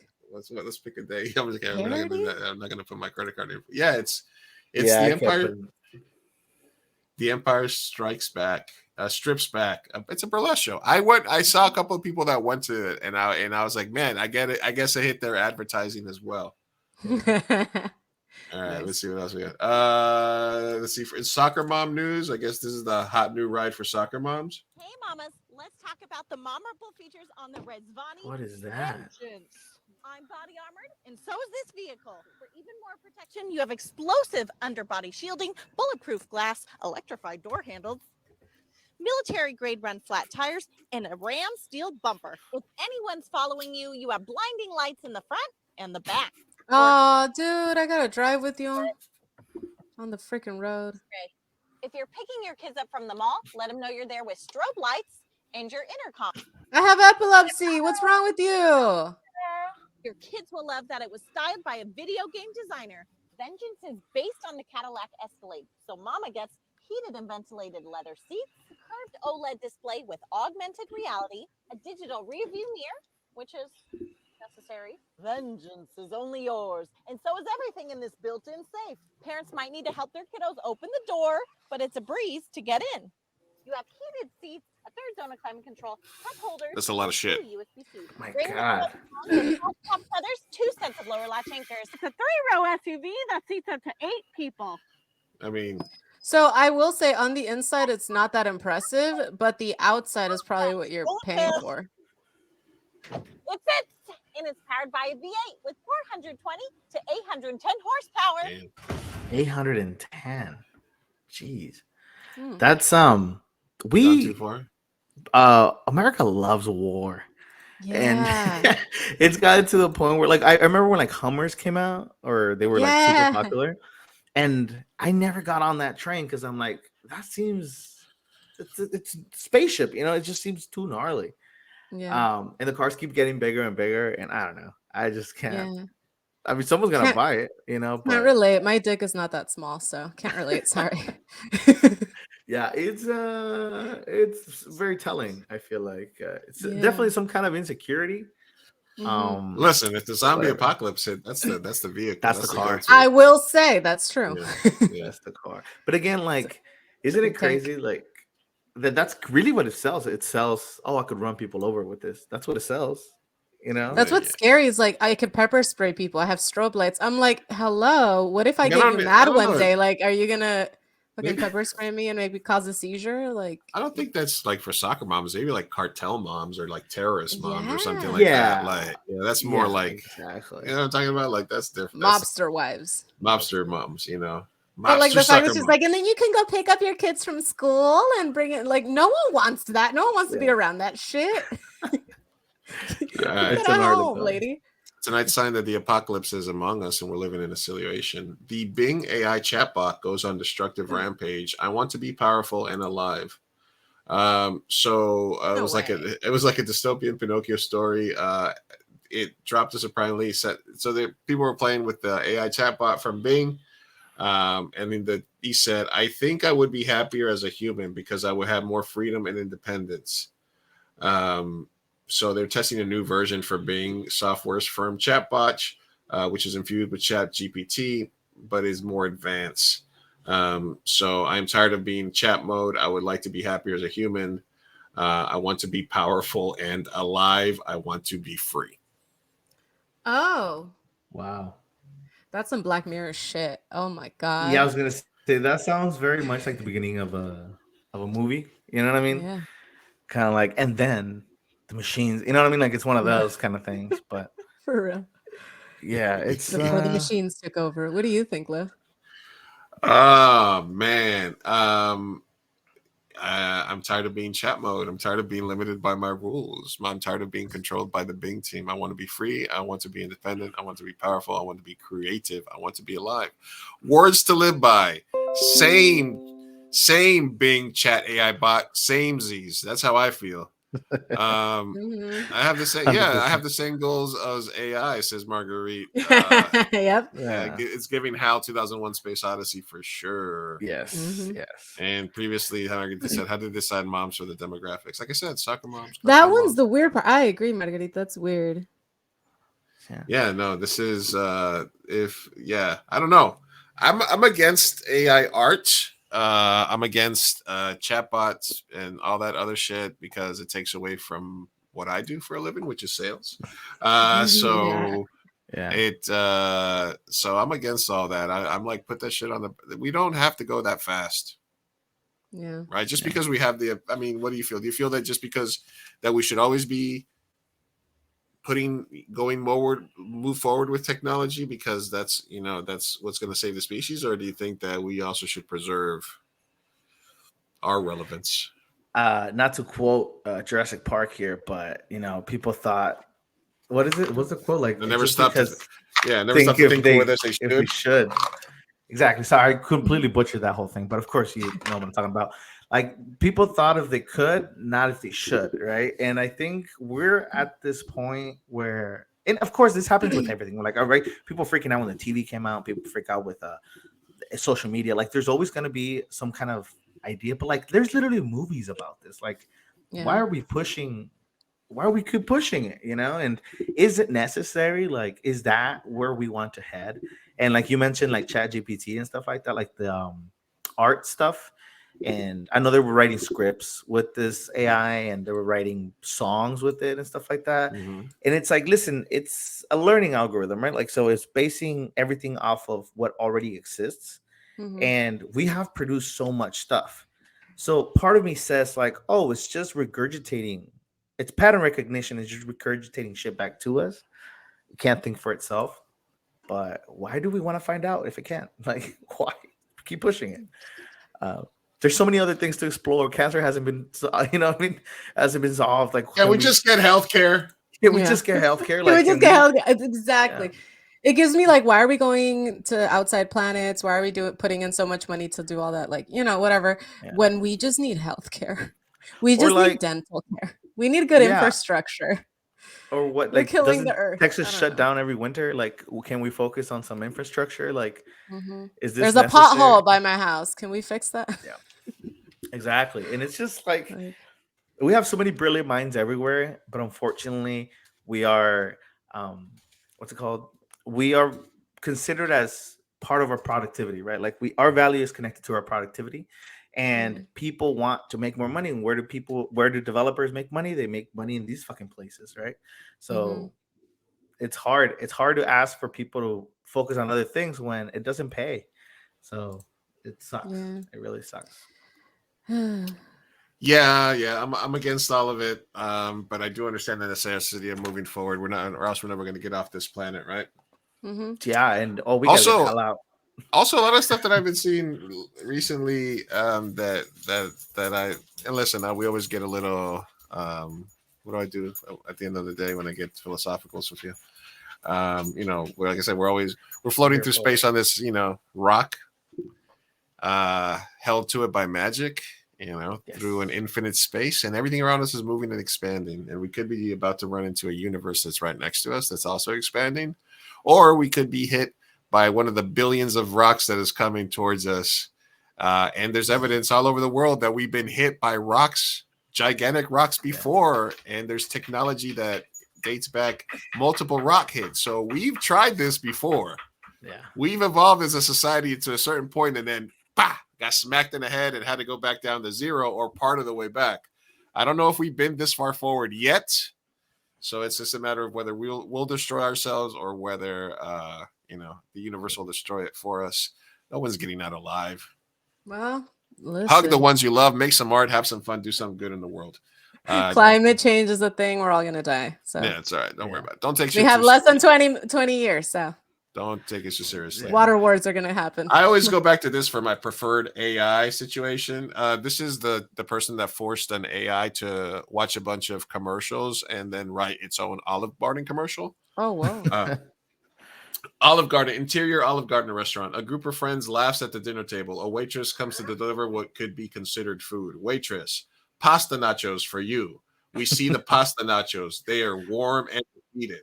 Friend What? one, the menu is here. Waitress, lasagna wings with extra Italy. I love that.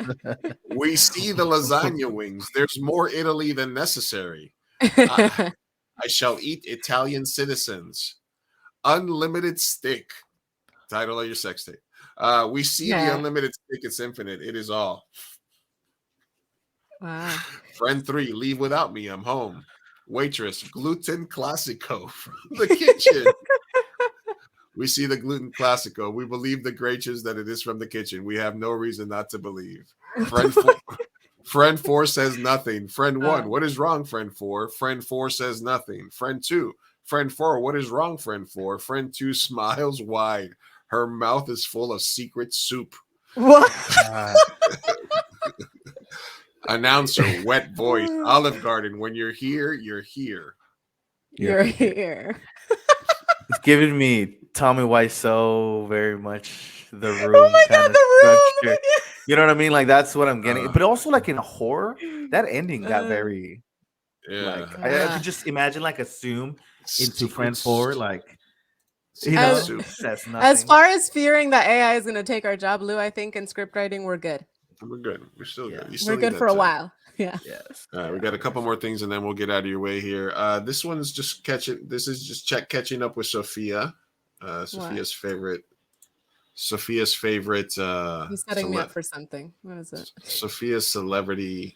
The one that all couples will be. The one that all gay couples will be judged upon forever and ever. Who? Judge. The model ladies. Un concurso no. Are they still together? Okay, good. Yeah, they made a Fenty ad. Fue que empezó la conexión y fuimos They're so hot. memorables, aunque éramos competencia. Sí. What were they competing for? They were like Miss Universe. I don't fucking know. There was Miss Universe or Miss World. One of them is from Puerto Rico, and the other one's the Miss Argentina. Argentina, yeah. And then they fell in love and got married, and they're like the cutest lesbian couple ever because they're so hot and gay. They're peak lesbianism.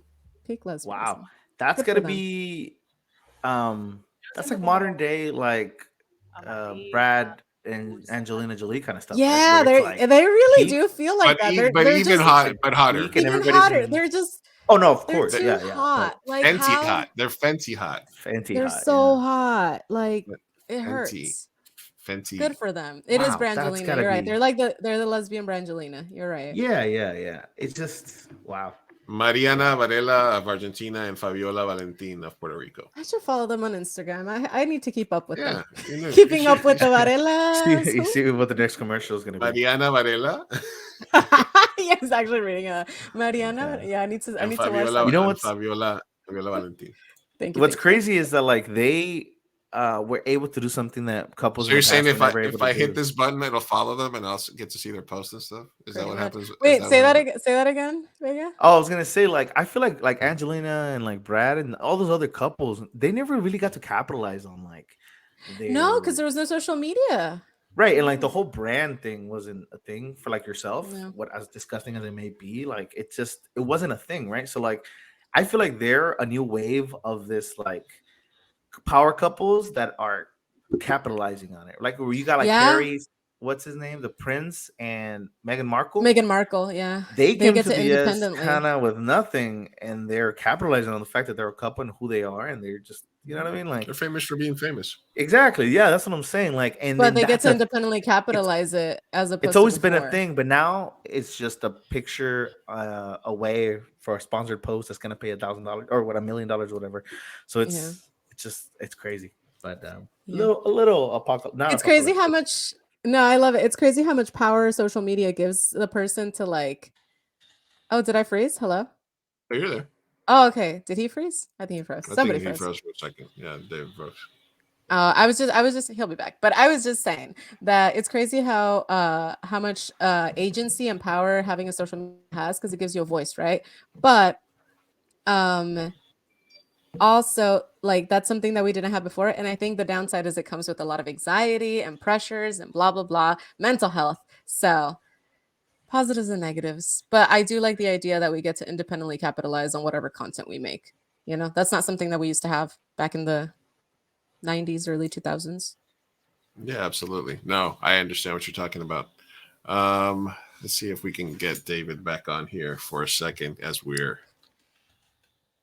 It's probably his Wi-Fi. It happens, Sophia. It happens, especially to me. Do we have any anonymous ways? Yeah, I was pulling that up right now. We do have a Cool. couple of we have anonymous ways. Let's see if we can get David's doing pretty good for first timer on the show. Yeah, he's great.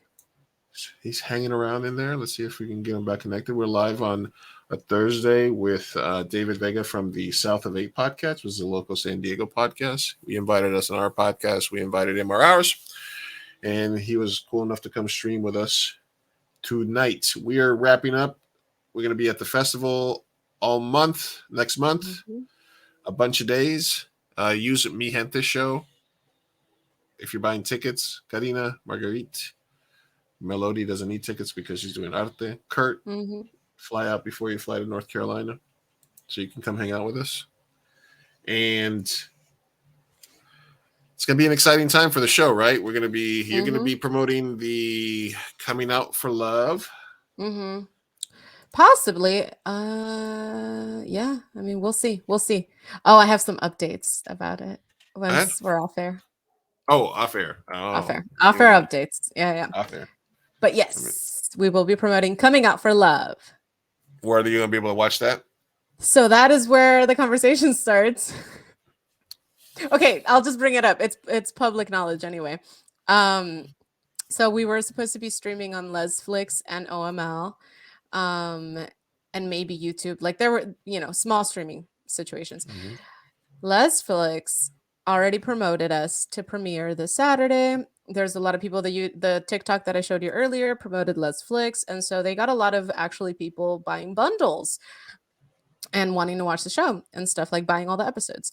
And then today, customers started posting screenshots from emails, basically from Lesflix, saying that I will read it. Whatever. No one is gonna watch this, and this is all public information anyway. So let me get to it. All right, let's do it. We're waiting. Sorry, I'm getting there. La la la. Fabiola's on my Instagram right now. So gotta get out of there.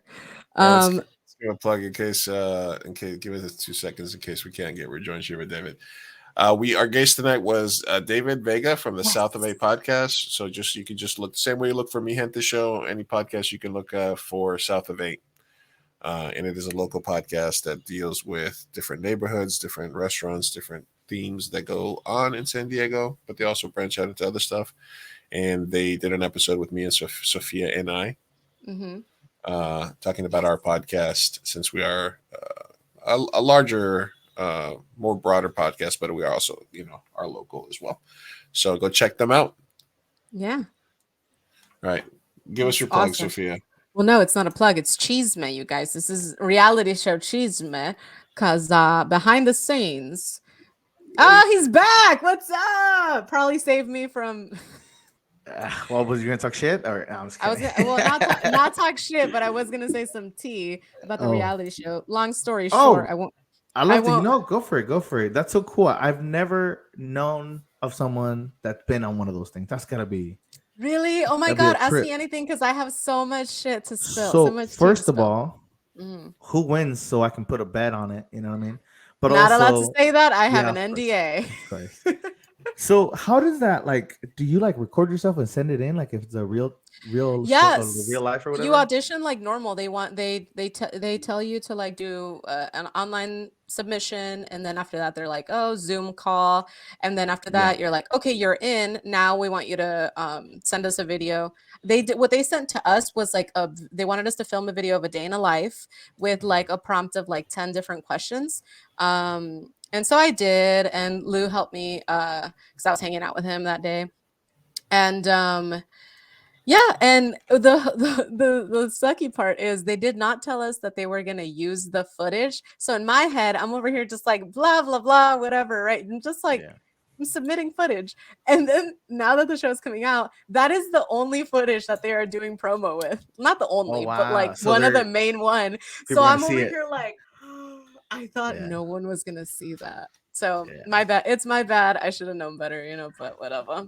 That's super interesting. I always wondered how much how much of it because of the cameras Mhm. is it how hard is it to be natural because of those cameras? You know what I'm saying? Like reality is about being authentic, right? Like or at least Yeah. trying to be. But like I mean you got a camera right here. So how does that allow you to be authentic? So it doesn't. I was an anxious mess, and I'm actually not super proud of like anything that I said in front of the camera because like I was so I guess this is a structure. It was a very low budget production. They only had like 3 to 4 big cameras. Um and they didn't have any hidden cameras. So I think I would have been totally normal with the hidden camera footage because obviously that's just me living my life and whatever. And we did a lot of fun stuff, and I feel like I had some really good conversations and all of that behind the cameras. When the Right. camera was on me, I froze every time because there's so many girls and there's so many other things happening that like the camera's on you for like 5 seconds at a Right. time. And every time they would ask me a very deep question, like, what are your thoughts on love? Camera. And I'm like, Yeah. uh, and I forget words. So that's when I realized I'm like, reality show's not for me. It's like 5 seconds of high pressure, like you don't get to see. And then these other girls, they're so well trained Yeah. because like not everyone, some of them were just as awkward as me, but some for the most part, they had like answers. And I'm over here like, how did you do that? I can't say words. Do you think It's that gotta be if a you would have skill, done right? it, you think if you would have done it like after we had some more live streams, you would have done better, like more used to it? Definitely. I think this has helped me a lot with just public Improv. speaking and improv and yeah, media training. So I think I would have done a lot better. But regardless, I didn't like the ratio of on-screen time versus not on-screen time, right? Because again, they didn't have behind like I was banking on the fact that like, okay, 5 seconds of awkwardness, that's fine. I'm gonna be on so many hidden cameras, they have hidden mics. Like I was over here thinking this, right? They didn't have any of that shit. So like whatever happened Wow. behind the scenes, no one will ever see. And that was my shining moment. That was my best moments.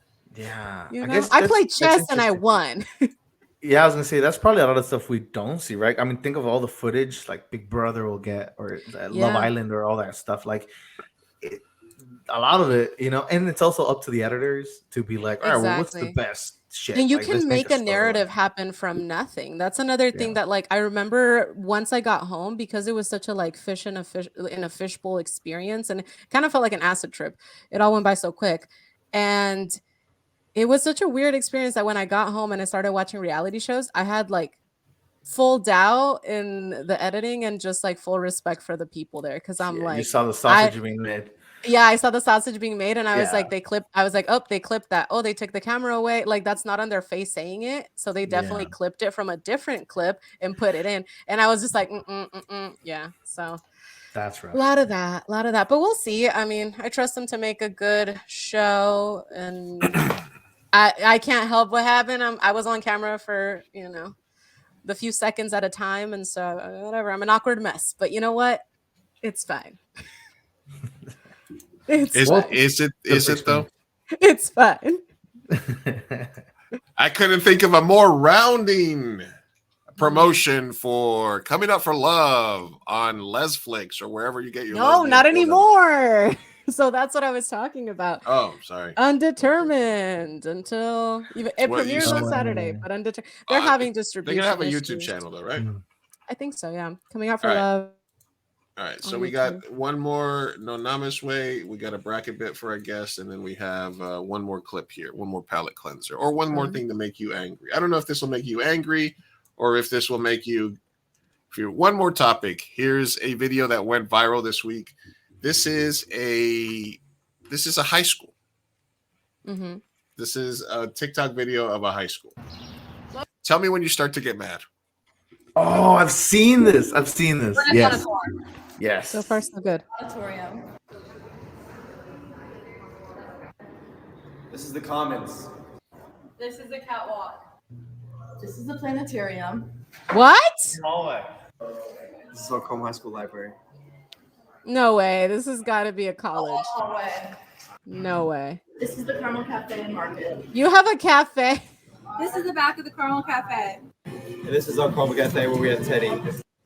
This is the Carmel Varsity. What? my favorite part. The- This is the new addition to the Hall of Fame. The gyms. This is the freshman gym. This is the weight room. This is the wrestling room, baby. This is the blue and gold gym.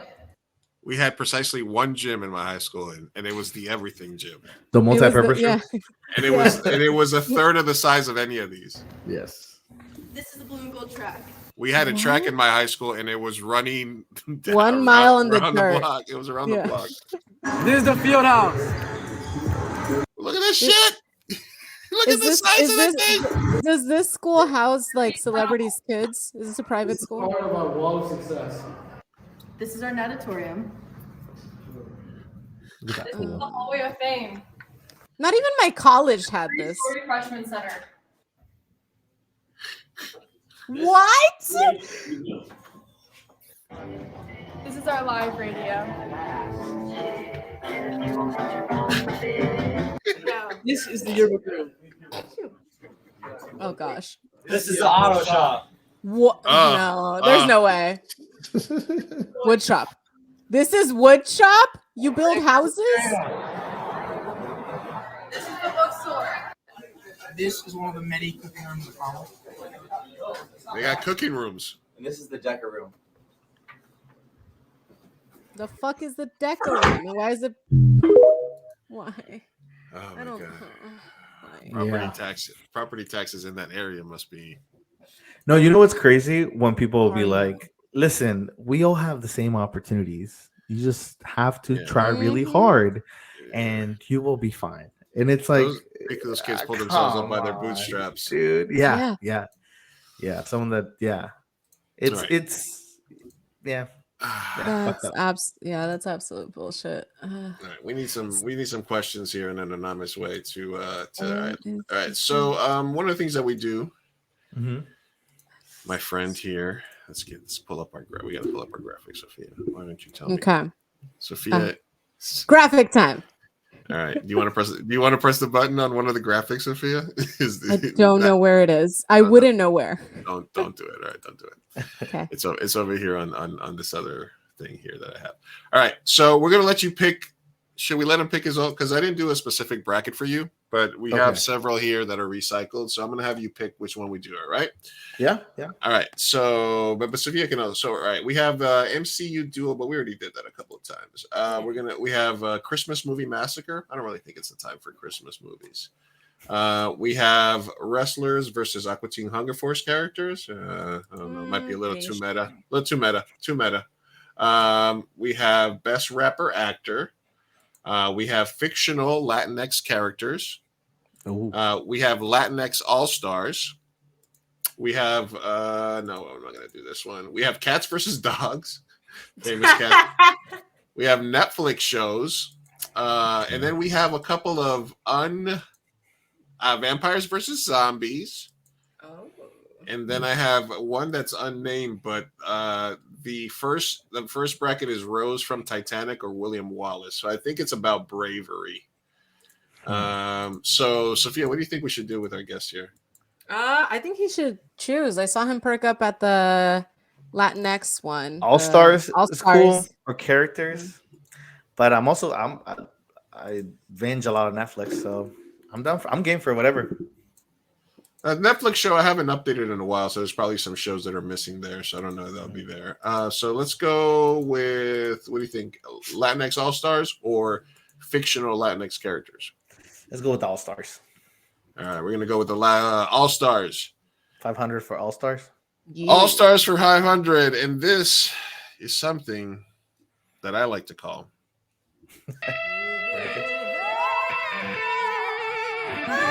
All right, boys and girls, you know what that sound means. It's time for Bracket Bit. Bracket Bit. Bracket Bit. Woo, woo, woo, woo. Bracket Bit. Bracket Bit. Woo, woo, woo, woo, woo. Fireside chats.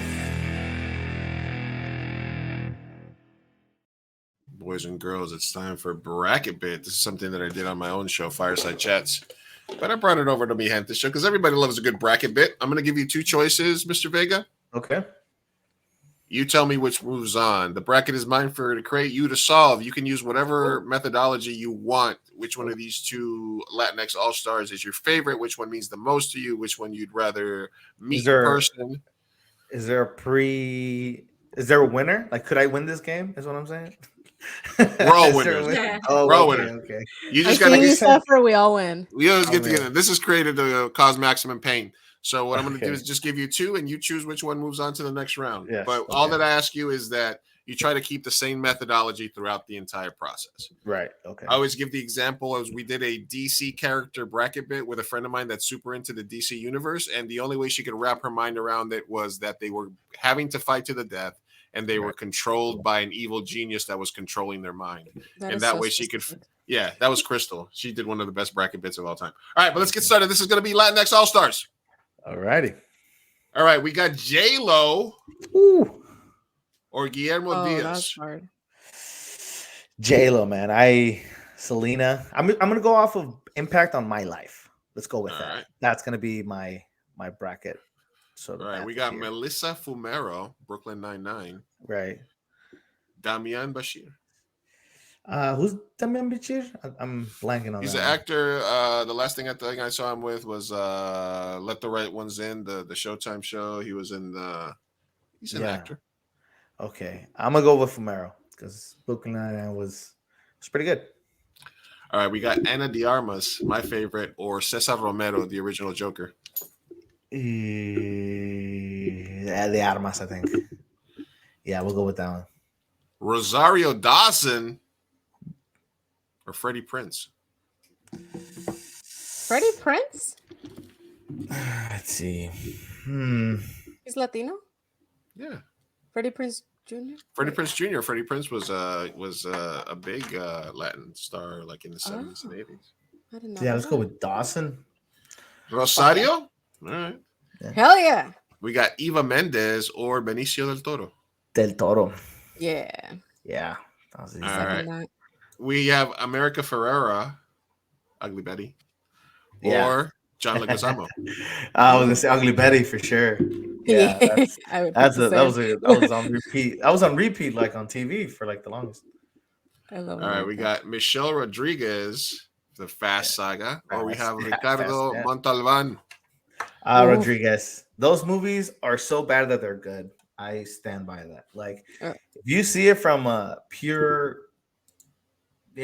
fun, then they can push rockets and kick cars all they want. I don't care.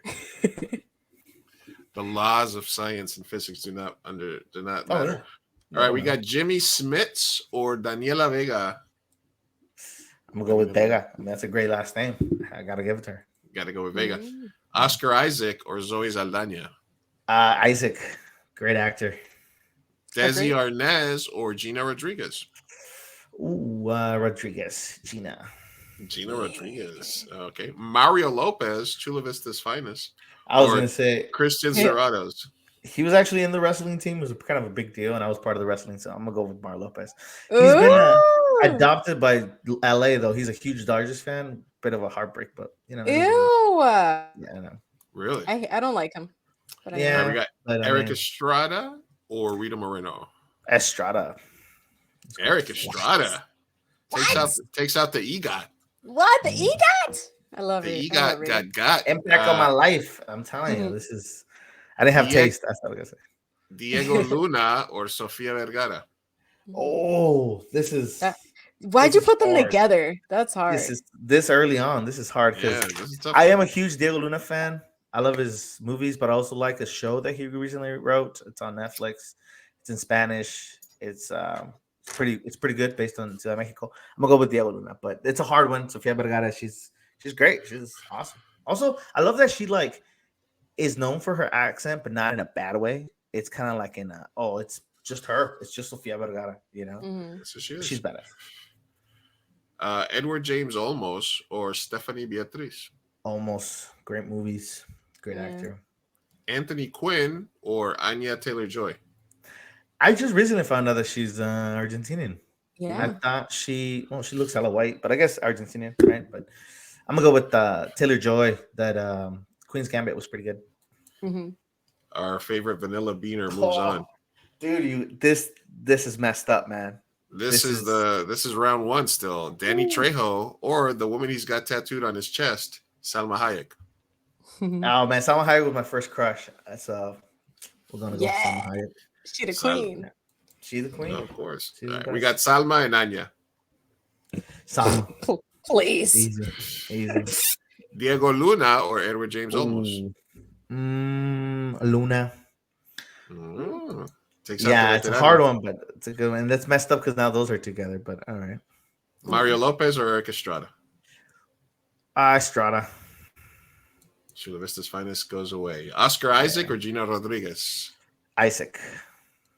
Michelle Rodriguez or Daniel Vega. Daniela Rodriguez. Vega. Yeah. Benicio del Toro or America Ferrera. Ferrera. Ugly Betty. Oh, you love her. She was great. I mean, it's one of those- amazing. You just grow up with this. It's like you see it so much, you know. And the You Can't Go Wrong Super Bowl. Rosario Dawson or Ana de Armas. The Armas. There you go. And J-Lo or Melissa Fumero. Selena. Anything for Selena. Yeah. All right. I cannot follow you any further with J-Lo. Ana de Armas is still her for me. But Yeah. J-Lo or Anna. He has I know what you mean, and I feel like, but longevity of life, J-Lo was there, man. J-Lo was there. She's got money too. Yeah. America or I'm treating it like if it was an F Mary kill situation. Oh my gosh. America Ferrera, America or Michelle? Michelle, I think. Michelle Rodriguez. Next ones are gonna be it's getting hard. Oscar Isaac or Eric Estrada? Isaac. I'll go with Isaac. Which is your favorite Oscar Isaac movie? That's well, I know his shows. I know, isn't he, unless I'm completely blanking out, but isn't he on that Marvel show where he's Moonlight or whatever? Moon Knight? Moon Yeah, I Knight. forget the name because I binged it like literally in 2 days. Yeah. But he's in that and Star it's a good Wars. show. Star Wars, yeah. Not a huge Star Wars fan. I used to be, but like a lot of the new movies kind of threw me off. There's a little movie bit. where he plays a poker player, a gambler that came out recently that's really good too. Gambler, I think that's what it's called, isn't it? Or something. I think it's the counter or the something. Yeah. The card counter or something. I've seen the picture. Yeah, but I card haven't- counter. Yeah, okay, yeah. Yeah. That's really good. All right, Diego Luna or Salma Hayek? That's a hard one. I'm gonna go with Salma, but this one breaks my heart for sure because Diego Luna he's great. All right, we got our final four here. Back to the top: J-Lo or Michelle Rodriguez.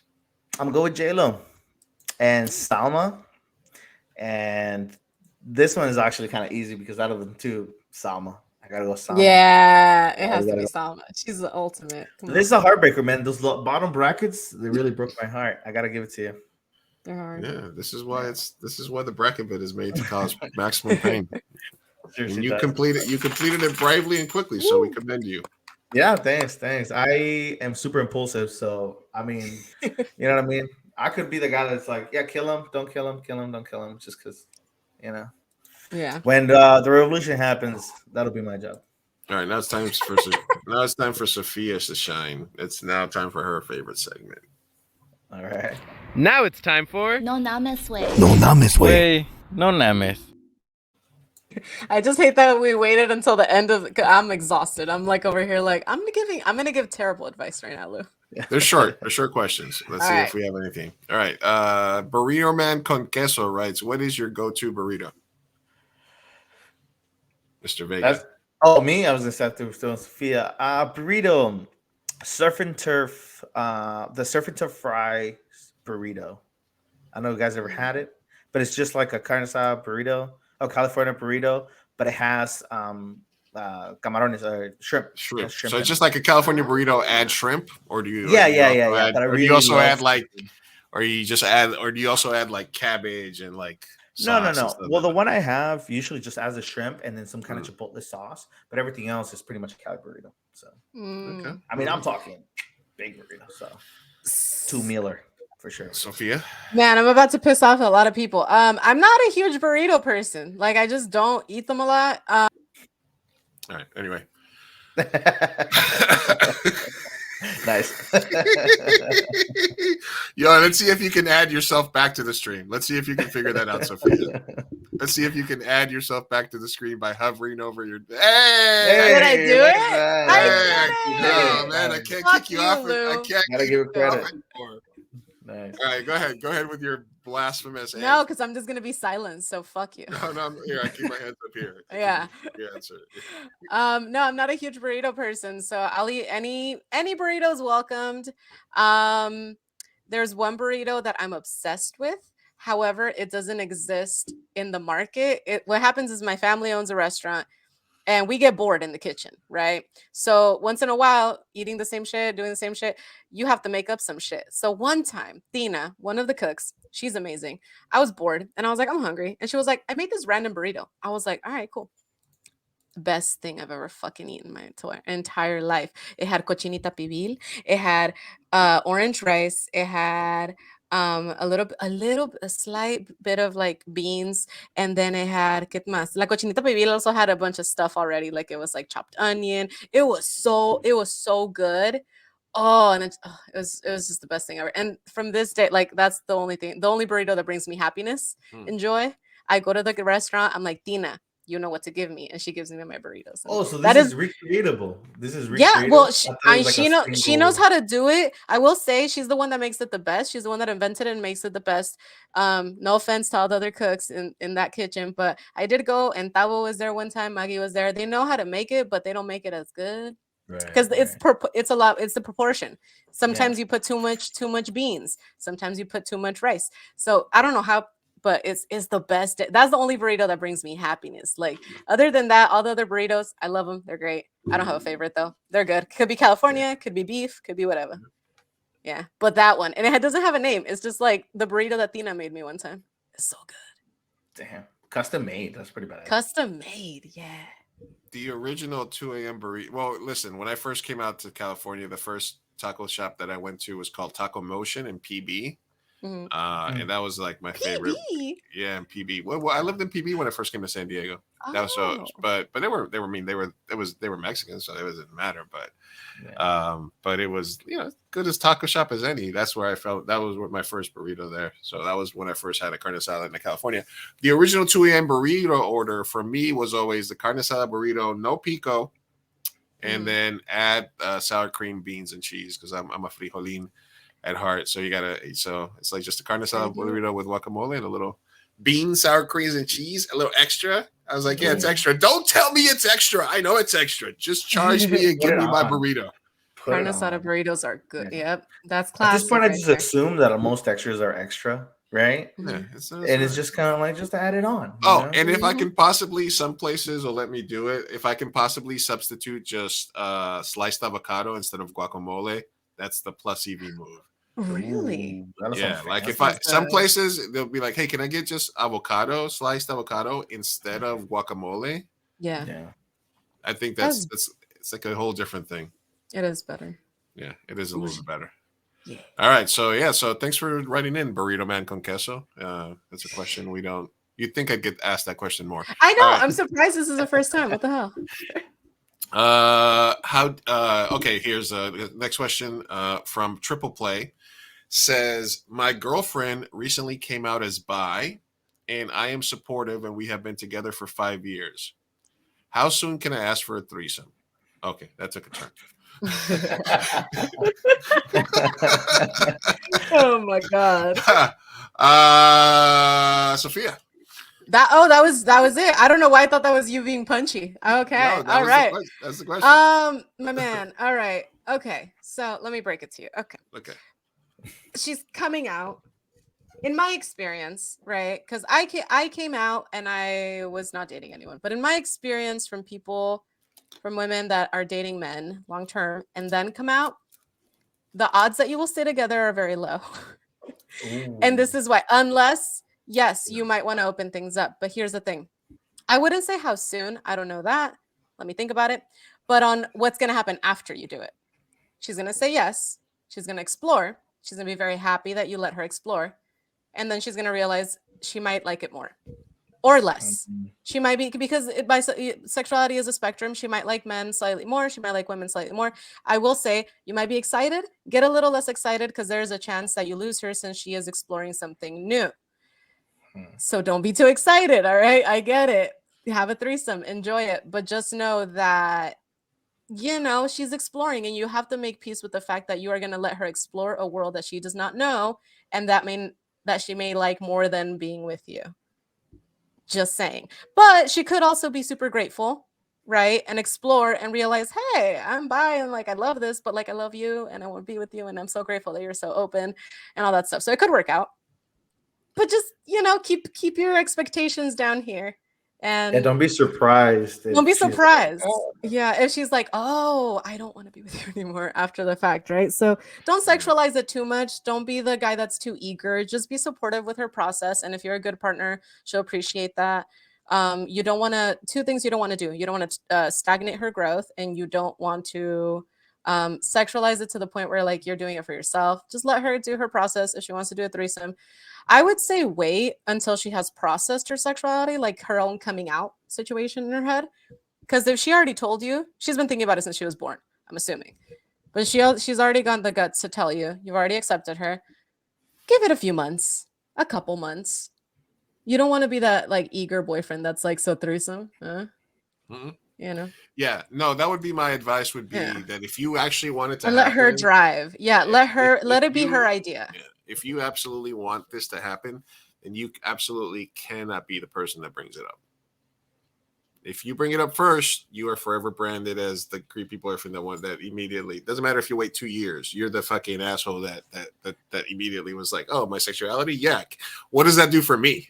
Yeah, it does sound a little. What is, so does that mean I get to cheat by default by having another girl with you? Or, hey, unless she asks for, look, one thing is her coming out as bi, the other thing is her saying, I want to now explore that.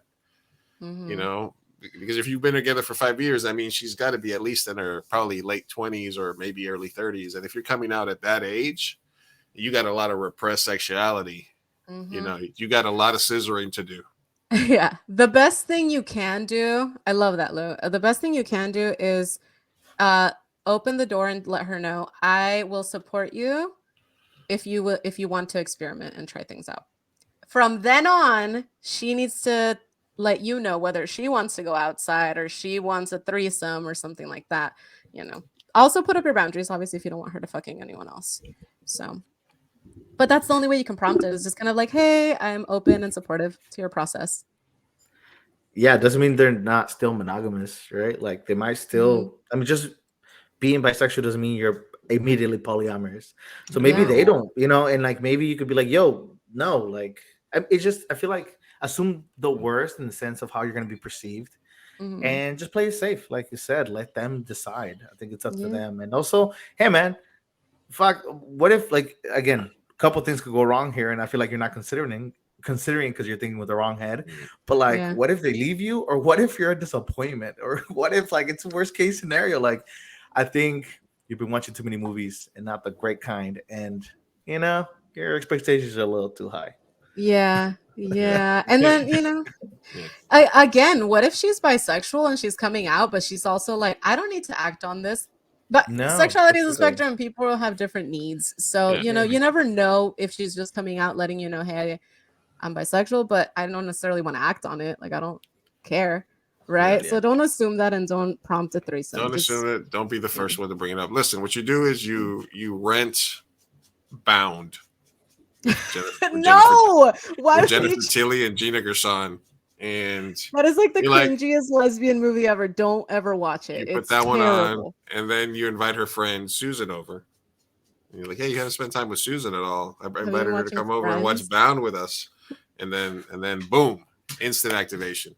No, like I And said, you if you're have the person, lost if you bring up the threesome first, and if you don't, like I said, there's a high degree of she's coming out late in life, which means she may or may not have a lot of repress. You need to get out there and do it. And she's in a long-term relationship with a dude who she's been fucking for 5 years, right? So she might be bored. So you got to stay on your game. Make sure you do some date nights. You know, ask her if there's anything, any kind of different food. Buy her some Birkenstocks, something. Just keep her happy. Keep her happy. You know. Yo, your competition just doubled, my guy. Looking to buying a Subaru. Looking to buying Exactly. a Subaru. He's so comfortable. He's so confident. I'm like, bro, what? I would be so not confident in this moment. Yeah, no, because if you bring up that, this is the key point. If you bring it up, then you have turned her sexuality into what you can get out of it. Yeah. And that will accelerate the process of you getting thrown on your ass. Now, since he is our viewer, I'm going to try to give you the advice of how you can get to the threesome if that is your goal in a respectful manner, okay? Because I That's also what they're here want you because I also want you to respect your own boundaries. So, like I said, you basically are just open to her letting her know that you're accepting her, right? The idea has to come from her. Hypothetically, let's say she's like, "Hey babe, I want to explore women. You've been so accepting. This is great." You then have to let her know that you don't feel comfortable doing that or letting her explore with someone alone. And you therefore have to be there. That will then prompt her, say like, okay, that's a hard boundary. I will find a girl to have a threesome with us. That's usually how it goes because that is your boundary, right? Unless you're okay with her going and getting hers. But I think what you want is to get yours too. So I would just say, if she prompts it, let her know that your boundary is that you have to be present. There you go. And then she'll be, because that's the only way she gets to explore, right? It's either she dumps you or you guys have a threesome. So she's going to want to have a threesome. Yeah. There you go. That's advice.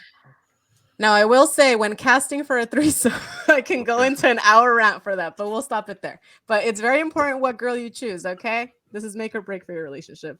Threesomes are... Whoa. Yeah, it sounds like a headache. It's a headache. I would not... I don't envy you in any way. Yeah, they're not all that cracked up to be. It's not like you know, they could really fuck your shit up if it's something like that. All right, we got one more here. We got two more here. Number one is from fuck you. Well, fuck you too. My boyfriend does not like my dog, and my dog does not like my boyfriend does not like my dog, and my dog does not like my boyfriend. Which one should I choose? Spoiler alert, I choose the dog. Okay, you already know the answer. You already know the answer. I think, you know, even before that answer, you know the answer. That was an easy one. There you go. Yeah, well, they fixed it. Yeah, you always gotta go with the dog. Randy Dandy, how do you make the jump from situation to relationship? I've been seeing this girl on and off that I met at the dog park for the last year, and we started a relationship after our dogs got along, and we've been seeing each other every couple of months since. I recently found out she has a long-term boyfriend. Is there any chance of finding a way to get them to break up? Because I've been thinking more and more, and she seems like we would be good together. No. Or should I give up, or just keep enjoying our post dog walk bones? Lou. Nice pun there. Nice oh my pun, gosh. yeah. Our viewers are all toxicos. Why are they all toxicos? You've come for the right place for advice. Help me to find out how I can cheat.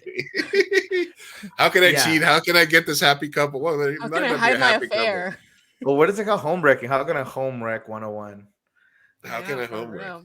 Listen, it's anonymous advice from unqualified podcasters, so they come here for the advice. So what do you want to do? Sometimes you gotta look. I'm a gray area guy, so but I'll let you. Let's let our guest start. What are your primary thoughts here? Mm-hmm. Listen, I think with this, is it possible to make the upgrade if you're already the side chick or side dude? Right. That's question number one. Yeah. Is it possible? I think that if you have the proper ambition, but Mhm. it really comes down to where your moral stands, right? Like, where's your line? Because if you're number two, right? Like, is there a number three that's gonna be coming for your throat pretty soon? You know what I mean? It just seems like a pattern. And if they've already done that to someone else, what's to say they won't do it to you? But hey, if you're for that, like if you're polyamorous, if like you're open to that sort of thing, then by all means do your thing. But know that the pattern of behavior is there. So don't be surprised if you got to go out of town for a trip or for work or something, and you come back and you got, you know, find something Yeah. someone else. So it's just like if you're gonna be okay with it, then be okay with it, but don't be surprised, you know. Mhm. But Making yeah, the side chick or side dude to main chick move is always difficult, and it is often treacherous, and you can feel as confident about your position as the people did during the French Revolution after they had somebody else's head chopped off, because Yeah. inevitably 2 days later it was their head that was getting chopped off, yeah, and on it went and down it went and down it went. So listen, enjoy what you have Yeah. write it and out. be very careful with what you have, because while women have to deal with the danger of dating and being around men who mess around with women that are involved with crazy men are the ones that Yes. are the ones that are in danger in those Mhm. scenarios. You know, you're often not going to have danger from an actual woman. Mhm. Some are crazy, yes, it happens, but more so you're going to be in danger if you mess with a woman that's with a dangerous man. So Yeah. Yeah. I would say cut that shit off and go back to your regularly scheduled program. Do not attempt to make the move up; it never works. And Yeah. Yeah. This is the realistic take, right? Yeah. Yeah. I also again these men. I don't think that you have a grasp of how powerless you are in the situation. It's her Yeah. choice at the end of the day. Does Yeah. she want to be with you? Does she Yeah. want you to be her boyfriend? Does she want to dump her boyfriend to have you in her life? Or are you a side piece? Like, be a little self-aware. Do you guys have feelings for each other? Are you in love with her? Because what are you gonna do? Like, there's nothing you can do. How are you gonna make them break up? You could maybe be a manipulative person and get them to an awkward position, but then is that gonna make is her being single then gonna make her want to date you? Or are you just a Yeah. booty?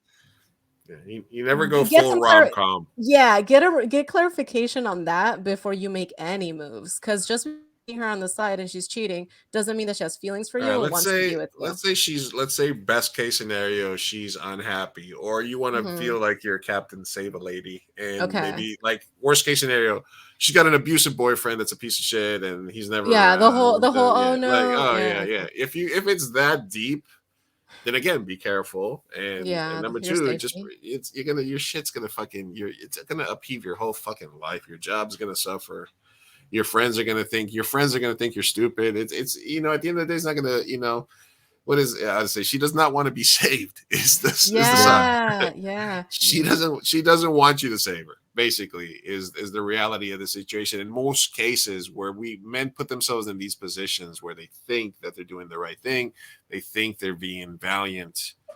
You know what I mean. And But and, then and you end up getting shitted on you ended after up, yeah, you you try ended to up, save them. yeah. Yeah. So if you're already a guy that's okay being the side dude, then be the side dude. And Yeah. side dudes and side Yeah. chicks really need to learn to play their position better overall, Yeah. because they be thinking they get privileges and second Valentine's Day and all this other stuff. Yeah. This is Stay not like stay in a. your lane, side It, people. No, it's not like a tag. Like you don't tag people in. Sanchos are out there, but Yeah. just be Yeah. like Yeah. be a cool Sancho. Yeah, Put all because of like their people Sancho first. doesn't mean like it's not like you fill in with the other. Like if the boyfriend leaves, then you don't get promoted. That's not how it works, Yeah. right? Like a No. Sancho's a Sancho, so Mhm. you're probably stuck in that world for all you know. So I think, like Yeah. you said, Louis, like the headache's not worth it. Enjoy it while it lasts, Yeah. but then Yeah. realize that hey, there's a huge red flag right in front of your nose. Just Yeah. take Now, it.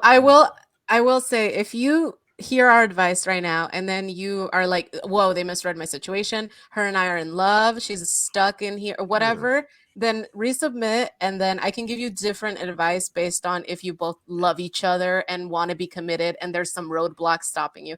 But as far as what you told us, I just don't like you're just essential. So, like, I'm sorry. There's not a lot you can do. You have no power in the situation. And you know So- what? Like, I feel like it'll happen. Like you definitely you start seeing someone, and there's a lot of red flags that you notice that you refuse to see, right? Like you're like, no, it's not that bad. One, because maybe this person really does mean that to you, and I feel like you can care for someone a lot and be in a shitty situation. So, but you have to be a little more self-aware and be like, listen, you know the answer to this, right? You know what we should be doing. You just want more validation through a conversation, whether it's with us or with a friend or something like that. You want more validation so that you feel like you're doing the right thing, but you already feel wrong with this. So maybe you should listen to that and back off a little bit. Yeah, agreed. Yeah. Or you could create a bunch of fake profiles, start liking his pages, and commenting under his pictures, and then she'll get jealous. No, I'm just kidding. Look, he's like, how to break up a marriage, part 1. Part 1. I mean, listen. I'm just kidding. All right. Thank you, everybody, for listening and watching. We've done about 2.5 hours with Mr. Vega today on different pods. So it was fun being on your podcast today, man. Yeah, thanks for coming over. For sure, it was a good time, and thanks for inviting me. This was a lot of fun. Time flew, honestly, and we got a lot of good conversations. This is a fun part about podcasting, right? You get to have cool, random conversations with people. Yeah, thanks for your contribution, man. You brought a lot to the show, so we will make sure that on future episodes, and later on, we'll invite you on for some stuff. Hopefully we'll see you around the festival, and keep doing your thing with the pod, man. Let us know when our episode is up. Yeah. Thank you I'll for hit you your guys time. up. Yeah, for sure. I'll hit you guys up soon. And again, thanks for the invite. It was a lot of fun, and I do hope to see you guys at the Latino Festival. Hell It'll be fun. We'll send you the schedule when it's out and stuff, so you can come and just let us know what movie you want to go watch. Yeah, for sure, man. Thanks. All right, brother. Take it easy. All right. Take it easy. Bye. Peace out. All right. Oh, That was Mr. Vega 2 hour from 30. 2 hour 30. All right. Yeah. Sophia, Luis. I'm gonna go heat up my choripan and fries that I have left over from today. Yes, as you should. Yeah. Shout out Puerto Boca in San Diego that hooked us up today. It's delicious. Oh my gosh. Yeah. They also said it was cool to leave some stuff for the festival there as well, so that we can get some Argentinians to go watch some. There's a really cool comedy from Argentina that I programmed. Nice. That's kind of like that's cool. And there's some other. There's always a lot of movies from Argentina, Peru, Colombia, Brazil. It'll be a cool festival. I'm excited. All right. Mihente Show will be covering it. Make sure that you guys come check us out one more time. Use code Mihente Show at checkout if you are buying tickets, and we'll hope to see you there. We'll be back at some point. We'll be focusing on the festival, but we'll also keep dropping some contact. Look out for some clips and a new Mihente Show YouTube channel coming out. For now, this is Big Chief Burrito and Sophia Carrillo saying thank you. We love you. We'll try better next time. Don't take life too seriously. And hasta luego, mi gente. Hasta luego.